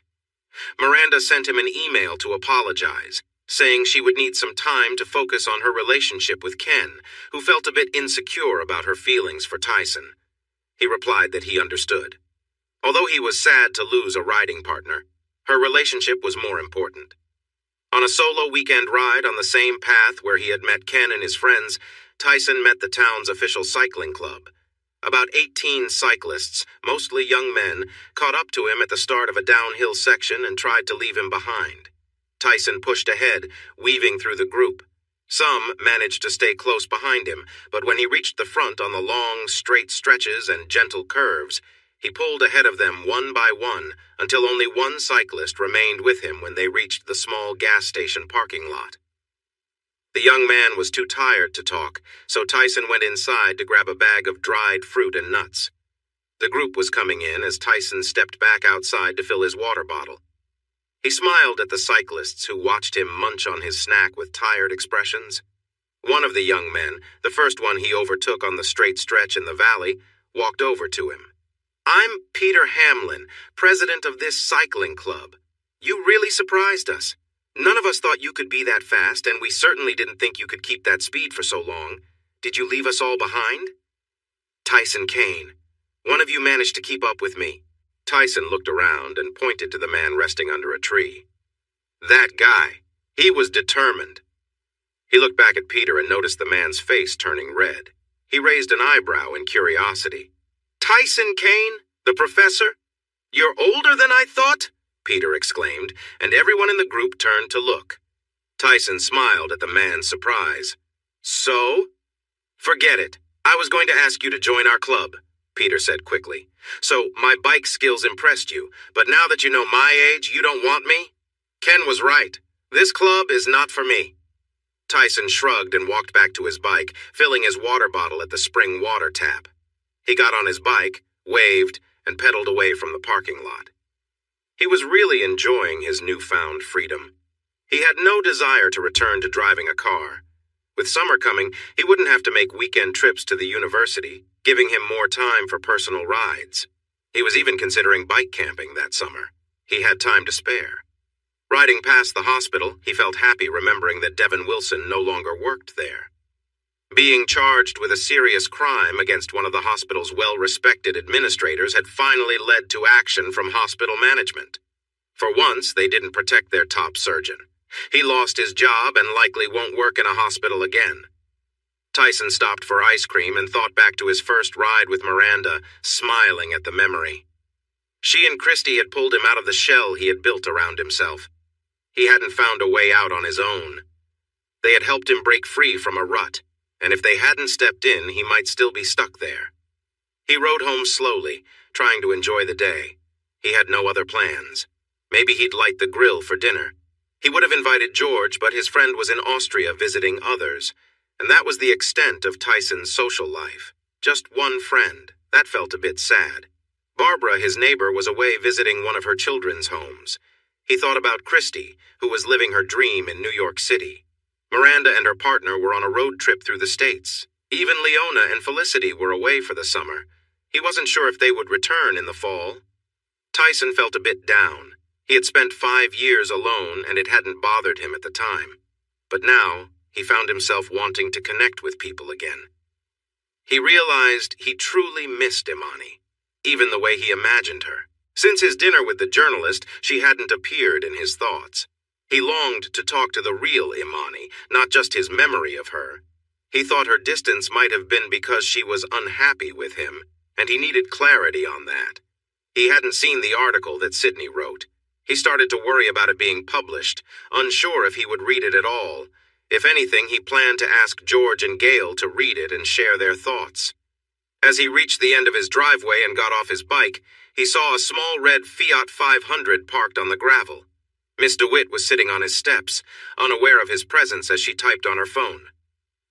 Tyson felt a quick rush of excitement. It was Miss DeWitt. But then a wave of sadness hit him. He understood why she was there. His heart was telling him no. It was saying no to an easy connection with Miss DeWitt. It was saying no to any more encounters with Leona and Felicity if they returned. There would be no more brief moments with people who would just leave him with regrets afterward. With Imani gone, he felt lost. He needed to start fresh, but he couldn't do that by bouncing from one relationship to another. Taking a deep breath to calm himself, he walked towards the steps. When she heard his footsteps, she looked up and smiled, but that smile faded when she noticed his expression. "You promised," she said, looking disappointed. He stopped a few steps away from her. "I know, I'm really sorry, I just can't do this anymore." Her eyes widened in surprise. "You can't?" He blinked, then chuckled lightly. "No, it's not that. I'm okay. It's just, emotionally, I need more. I can't keep having these brief moments for excitement. I thought I would be settling down and enjoying life with a partner. That doesn't fit with your plans." She shook her head sadly. "You have a bright future ahead of you, filled with chances for fun and adventure. I'm not the right person to join you in that. I lost the one I wanted to share my later years with, and now I need to find a new path. I'm sorry for not keeping my promise." She stepped forward to embrace him, and he welcomed the hug. I can't say I'm not let down, but I understand. When they broke the hug, she turned towards her car but stopped suddenly as she noticed a woman standing at the end of the driveway, watching them quietly. She felt her cheeks getting warm and held her hands together in front of her. I might know someone who would want to spend those later years with you. Tyson felt a rush of emotions that took his breath away. He was scared that if he breathed too deeply, this moment would vanish, just like Imani did. Her sun-kissed blonde hair flowed down past her shoulders. Her face was familiar, yet had changed with time and the outdoors. Freckles dotted her cheeks and nose, showing she'd spent lots of time outside. Her warm skin showed that too. She wore a lovely sundress without sleeves and sandals. Her arms looked strong from working outside, keeping her healthy and fit. Ashley? Oh my God, Tyson managed to say. He took a step closer, then another until he saw her coming toward him. He rushed to hug her tight, feeling real joy in her presence, the soft scent around her, and her comforting warmth. Tyson, you're squeezing too tight, she said with a bit of surprise in her voice. He quickly set her down and tried to meet her gaze, but his vision was blurry. He wiped his eyes, but they didn't clear up, and he noticed his cheeks felt wet. I'm crying? He mumbled, feeling puzzled. A warm, soft voice chuckled nearby. So am I. Ashley, you're really here? He quickly pulled his jersey over his head and used it to dry his eyes. Oof, you've really changed since I last saw you, Ashley said with a bright smile.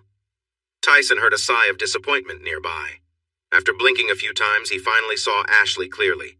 Though she had aged, she was still the most beautiful person he had seen in a long time. He turned to see Miss DeWitt looking somewhat upset. Stephanie, this is Ashley Dunnings. Collins, Ashley corrected gently. He nodded in apology. Sorry, Ashley Collins, my best friend. This is Stephanie DeWitt, a former student of mine. And would-be admirer? Ashley asked with a playful smile. I was this close, Stephanie said, holding her fingers close together. She playfully touched Tyson's chest with a gentle sigh. Food for daydreams. She smiled at Ashley. It was great to meet you, Ashley. Enjoy, lucky girl. She said it playfully, so there were no hard feelings. Stephanie got into her sporty car while Tyson and Ashley moved to the steps. With a quick honk, Stephanie drove off. Tyson watched her leave, then turned back to Ashley with a puzzled look. How did you get here? He asked. Ashley gave a shy smile. I actually drove a rental and followed her. When she parked here, I went past and parked next door. I waited in my car watching her and saw her sit on the steps because you weren't home. When you arrived, I quietly got out of my car and moved to the edge of the bushes to listen. I was unsure if you had a new girlfriend. I don't. I'm not with anyone. Well, George Haley is still my friend, he replied, excitement clear on his face. She was back. Should I move my car? She asked. Oh, you can, but Barbara won't be back for a week, he said with a smile. Later then. Should we go inside? Ashley asked, enjoying the happy look on his face. Of course. Please come in, Tyson quickly said. He went up the stairs and opened the door for her. Once she was inside, he hurried down and brought his bike upstairs, placing it beside the door. Can I get you something to drink? He asked. Water would be nice, she replied as she settled onto the sofa and looked around. Tyson rushed into the kitchen and came back with a glass of water. He handed it to her and said, I can't believe you're here. What perfect timing. He sat next to her. I thought you'd never want to see me again. What I did that night was terrible, she suddenly said, shaking her head sadly. I went to Tuscany, Italy to stay with my aunt at her vineyard. She helped me get away from Franklin. I isolated myself because I felt so ashamed. Tyson took her hand. Ashley, there was nothing to forgive. I understood what you were going through, and I cared for you too, but I wasn't available. I cared for Imani as well. Ashley nodded. I'm so sorry I wasn't there for you after she passed away. I didn't know until Miss Caliber found me at my aunt's vineyard. Sydney Caliber, the journalist? Tyson asked, surprised. Ashley nodded. Yes, she said her editor sent her to find me for a story. She's an amazing investigator, as the connection between my family and my aunts is not easy to find. She told me everything that happened here after I left. I cried a lot that night. I felt like I had let my best friend down again. Tyson softly kissed her hand. You never let me down because you didn't know. I missed you so much, but I understood you needed to leave the place that hurt you. Tears filled her lovely blue eyes. I never wanted to leave you. I thought I had to protect your marriage. I didn't know you were actually alone. Did you mean what you said in the driveway? Will you share your life with me? She burst into happy tears. Yes, Tyson, yes, Ashley whispered with joy. They shared a long, heartfelt kiss, both realizing they were crossing the line from friends to something more. Her hands gently tangled in his hair as he held her face tenderly, deepening the moment they'd both dreamed of. Ashley sighed happily, recalling the brief, hesitant kiss they'd shared years ago. Now, there was no hesitation, just a feeling of closeness and mutual care. Tyson gently lifted her into his arms and carried her into his bedroom, placing her softly on the bed. He lay beside her, brushing his lips against hers with warmth and devotion, as if capturing every detail of this long-awaited moment. For Tyson, this was a turning point, one he had once imagined when he returned from Europe. Back then, he'd realized how much she meant to him, but upon his return, he'd learned she had married. He'd regretted not being more open about his feelings before he left. I'm so sorry, he blurted out. What? Ashley asked, surprised. I left for Europe without ever telling you how much you meant to me. I thought I had all the time in the world. I didn't consider that you might move on. I was so self-focused back then, Tyson admitted, his voice filled with regret. Shh, she whispered, smiling softly. We were young and didn't know any better. I was intimidated by your talent, so I chose Franklin because he seemed safe. I thought I could guide his life and career. I told myself it was enough. At least you found real love. I was genuinely happy for you, she said. I did love her, but maybe it wasn't enough, or maybe I was too distracted.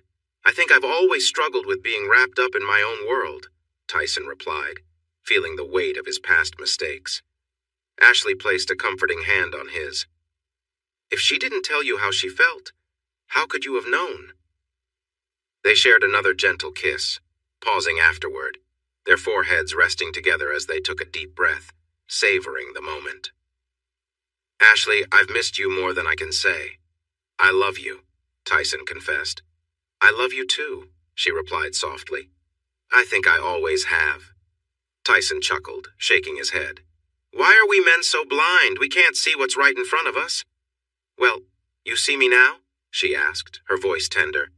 Yes, I see you. Ashley Collins, my heart is yours. Will you promise yours to me? With all my heart, she whispered, her eyes shining. Marry me, he said with sudden joy. Yes, she replied, smiling as they shared another joyful kiss. They held each other close, both basking in the warmth of their newfound love. For the first time, they felt at peace, knowing they were finally where they were meant to be. Tyson paused, taking in Ashley's appearance with admiration. She looked vibrant and healthy, a testament to her active lifestyle on the vineyard. She reminded him so much of her younger self, with her graceful figure and warm smile. You're beautiful, he said, his voice full of genuine appreciation. Ashley smiled back, teasing him. Not as pretty as that young blonde in your living room pictures? He laughed, realizing she'd noticed the photos. Oh, you mean Christy? She does bear a strong resemblance to you from years ago. Ashley made a playful pout. Tyson couldn't help but laugh. It was an expression he recognized from Christy as well. Her name is Christy Taylor, he explained. We were close for a time, and she helped me find a way out of my own struggles. She's a good friend, and I'll always be grateful for that. Turning his attention back to Ashley, he looked at her with warmth. But you're the true beauty to me, he said softly. He pulled her close, sharing a tender kiss. Their connection was deep, grounded in years of unspoken feelings and memories. Tyson held her tightly, letting his affection speak for itself. She leaned into him, feeling his warmth, and chuckled when he gave her a gentle squeeze. They shared a light-hearted moment, with Ashley brushing her fingers over his shoulder. You know, you're in great shape yourself, she teased, a twinkle in her eyes. That girl today was right. I am very lucky. Tyson gave her a playful grin. And let me show you just how lucky you are, he replied with a mischievous gleam, lifting her onto the bed with surprising ease. They laughed together, and he kissed her forehead, letting his affection for her show in small gestures. When he finally pulled back, she relaxed on the mattress, a wide smile on her face, feeling grateful for the simple joy of being close with him again. Tyson looked at her, his own heart full. He'd waited a long time for this moment, and now they both felt at peace, content in each other's presence. The connection between them was filled with warmth, laughter, and shared memories, marking the start of a new chapter in their lives together. Ashley was filled with joy and overwhelming emotion. She looked up at Tyson, grateful for the deep connection they shared, feeling truly loved and appreciated. Tyson settled beside her on the bed, gently brushing her cheek and offering a warm, comforting smile. She felt a sense of peace wash over her, realizing just how much this moment meant to both of them. "Was that something new for you?" Tyson asked softly. She nodded, smiling. "Yes, I've never felt anything quite like this before." He chuckled, giving her hand a squeeze. "Well then, there's plenty more to look forward to." She sighed, feeling both content and a bit playful. "I want to make you feel just as appreciated, but I'm exhausted," she admitted with a small laugh. Tyson's eyes sparkled with warmth. "There's no rush. We have time, and I'm here with you." They shared a gentle, lingering kiss, savoring the quiet happiness that had blossomed between them. The simplicity of the moment, the quiet closeness, felt like the beginning of something new and lasting. "Tyson, I love you," she whispered, her eyes full of affection. "I love you too, Ashley," he replied, his own voice filled with warmth. As they held each other, they realized they had found something rare, a sense of completeness and peace. They lay together, finally at rest, each feeling they were exactly where they were meant to be. Tyson felt softer inside, but he still stayed close to her. Neither wanted this moment to end. That's how they drifted off to sleep. In the early hours of the morning, Tyson woke up on his back with Ashley nestled against him. It felt right. He glanced at the foot of the bed and saw Imani smiling at him. Making sure Ashley was asleep, he looked back at Imani with hope in his eyes. "Is it time?" he whispered. She nodded. "Goodbye, my love." And just like that, she was gone. But this time it felt final. Tyson felt lighter than he had in years. Something that had weighed him down was gone, and he felt like he might float away. But he wouldn't, because Ashley's love kept him grounded. Devin Wilson rolled down the window of his Porsche as he sped along the Pacific Coast Highway, feeling angry. He threw an empty bottle out the window and listened as it shattered against the cliff. Next to him was a copy of the New Yorker magazine. A friend from his old hospital had sent it to him, and it had an article about Tyson Kane. The title made him seethe, the math teacher who brings excitement back to the classroom. Devin was forced to hide out with a friend in California, while Tyson was treated like a star back home and overseas. Where was the fairness in that? First, he took away the love of Devin's life. Then he spent years getting fit and enjoying attention from young women, and now he had the nerve to marry his childhood sweetheart with many celebrities at the ceremony. Pictures of Tyson filled Devin with rage as he showed off his toned body in the first photo. He wore only his underwear, standing confidently in his office. Then there was the photo of Imani, and it struck deep into Devin's heart. She looked so beautiful. Below the picture was even a mention of Devin, but he was just referred to as the other man, an afterthought in their story. Tyson's new wife was working on his troubles, and they even had a honeymoon in Tuscany, Italy. He seemed to be celebrated in Europe, too. "That's so unfair!" Devin shouted in frustration as a pain throbbed in his head. The alcohol wasn't helping. He glanced over the passenger seat for another bottle, but it must have rolled out of reach. He felt the car drifting and quickly steered it back into the lane, adrenaline rushing through him, but the pain only grew worse. Devin had Tyson to thank for that, too. The hurt he caused left him with constant headaches, making it impossible for him to work. He was using up his medical insurance and savings to get by. Devin understood what he needed to do. Tyson felt a heavy resolve as he drove, his mind clouded by anger and loss. He'd borrowed something dangerous from a friend, determined to confront the pain he felt in his heart. He blamed Tyson for everything, believing Tyson didn't deserve happiness, especially while Imani was gone. In his grief, he imagined Imani beside him, her presence so vivid that it made him speak out. "Why did you leave me?" he murmured, feeling his voice crack. I'm sorry, Devon, he seemed to hear her reply. He turned, and in his mind she was there, beautiful but sorrowful. Are you here to stay with me? He asked, feeling an aching hope. But her voice echoed back, No, I love Tyson.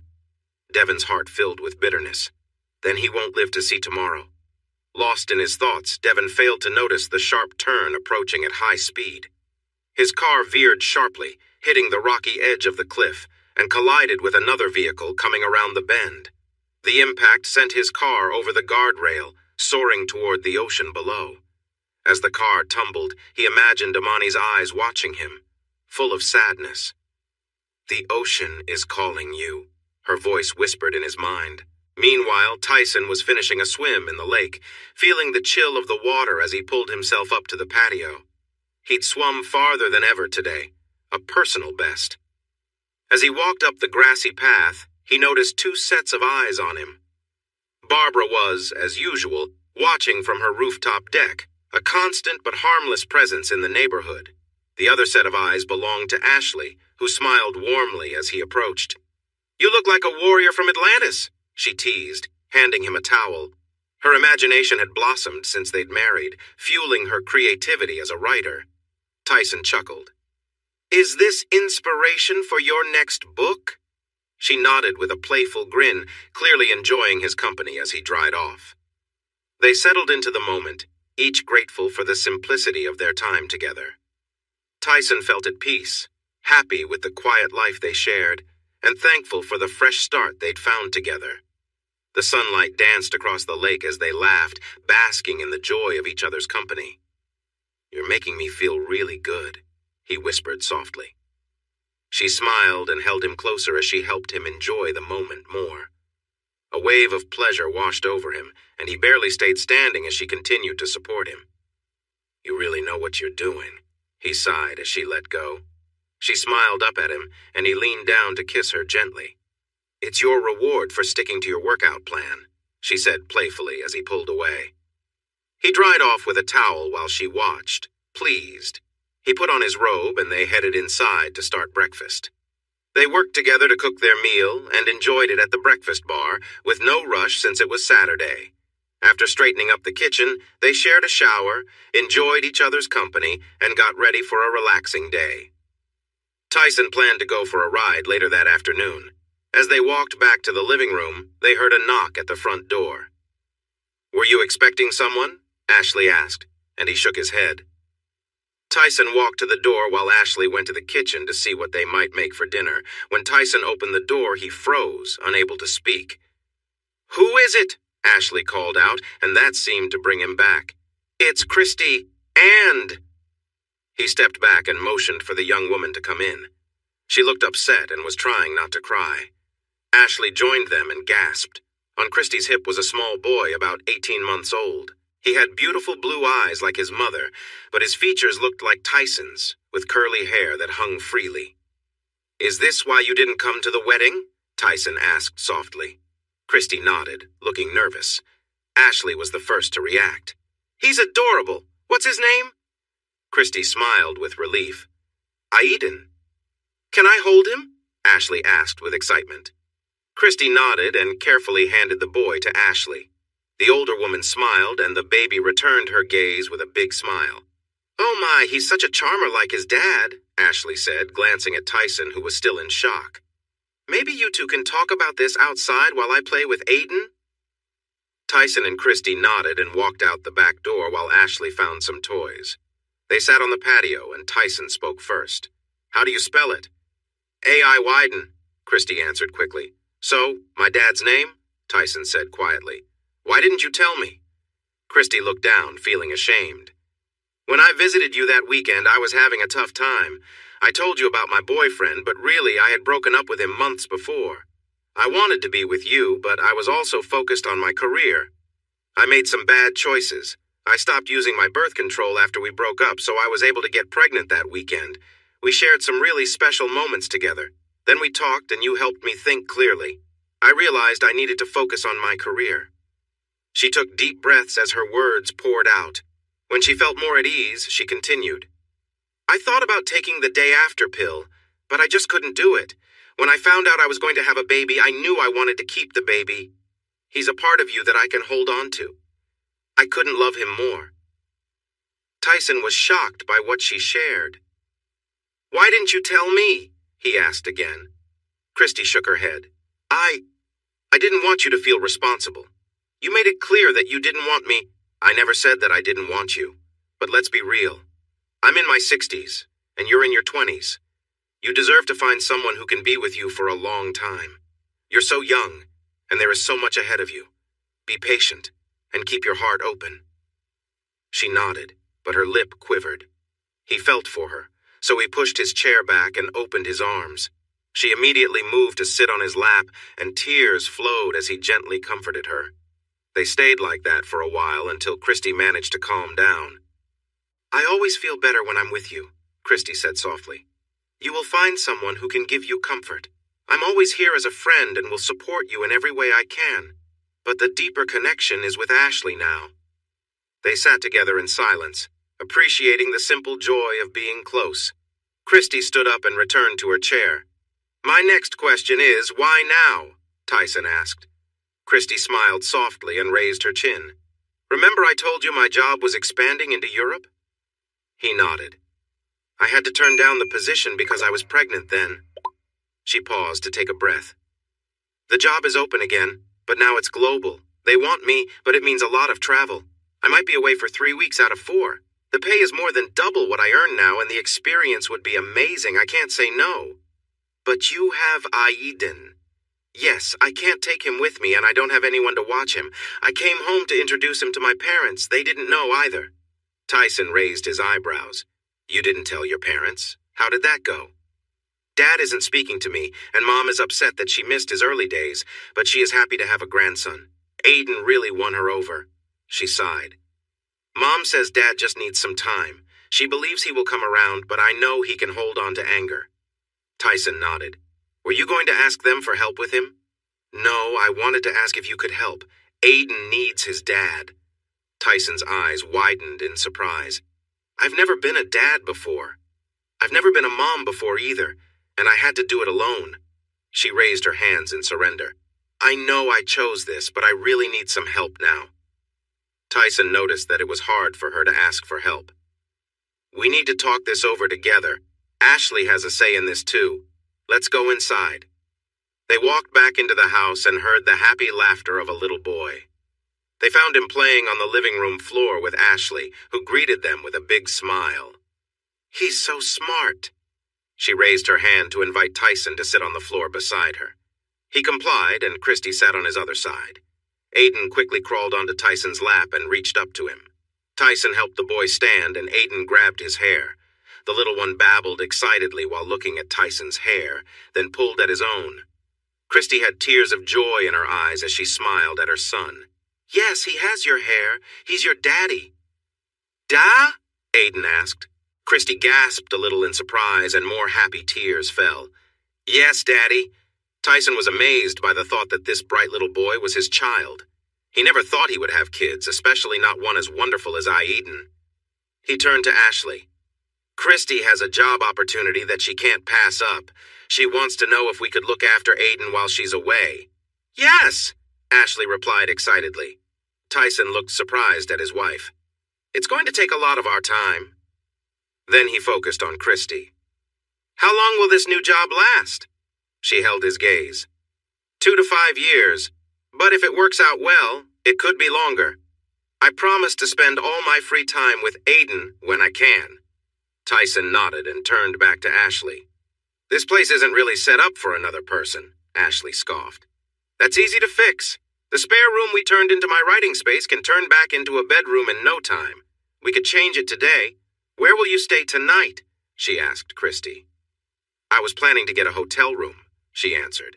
No, you can stay here, Ashley insisted. She looked at Tyson. Christy and I can go into town and get a bed delivered this afternoon. Oh, and what about a crib for Aiden? I have his crib and everything else in my minivan, Christy admitted shyly. Tyson raised his eyebrows in surprise as Aiden reached for them. That was a bit painful. Ashley beamed again. Perfect. Are you sure I'm not putting too much on you? I know you've just gotten married, and now I'm asking you to take care of my son, Christy said. Ashley took Christy's hand. I always wanted kids. Just because I couldn't have my own doesn't mean I didn't want to help. Now that I'm married to the man I've always wanted, it feels like it's too late. Aiden's arrival is just right. Seeing the worry on the younger woman's face, she moved to lighten it. Please don't misunderstand me. I'm not trying to take your place as his mother. That will always be you. I just have a lot of love in my heart that I haven't had a chance to share. Christy was tearing up with happiness. Thank you. The two women hugged tightly and then hurried to the spare bedroom to discuss how to turn it back into a bedroom. Tyson and Aiden were left in the living room, watching each other as the women busied themselves. Tyson smiled at his son, who still had his small hands in his dad's hair. Aiden giggled at his father's smile and bounced on his little legs. Da, da, da! An odd feeling surged through Tyson. He had never felt anything like it before. In that moment, he knew he would do anything to protect this little boy and make sure he was happy. He pulled Aiden close for a hug, giving him a playful sniff. The boy erupted in laughter. Tyson pressed kisses on the boy's cheeks. Aiden wrapped his little arms around Tyson's neck and gave him a sweet kiss on the cheek, too. Feeling that he was being observed, Tyson glanced towards the spare bedroom and caught Ashley and Christy watching him play with Aiden. They both looked eager. Tyson raised an eyebrow and tilted his head slightly at Ashley. She caught his hint and exchanged a look with Christy, whose face turned a nice shade of pink. Let's see what's in your minivan, Ashley said, taking Christy's hand and leading her to the front door. Since you're letting me be involved in caring for your son, we should talk things over. Then they stepped outside, leaving Tyson feeling amazed. He looked back at Aiden, who tried to mimic his surprised expression. My first lesson to you. Always leave the talking to the women. Aiden burst into giggles at his dad's serious face. Is it too early for these lessons?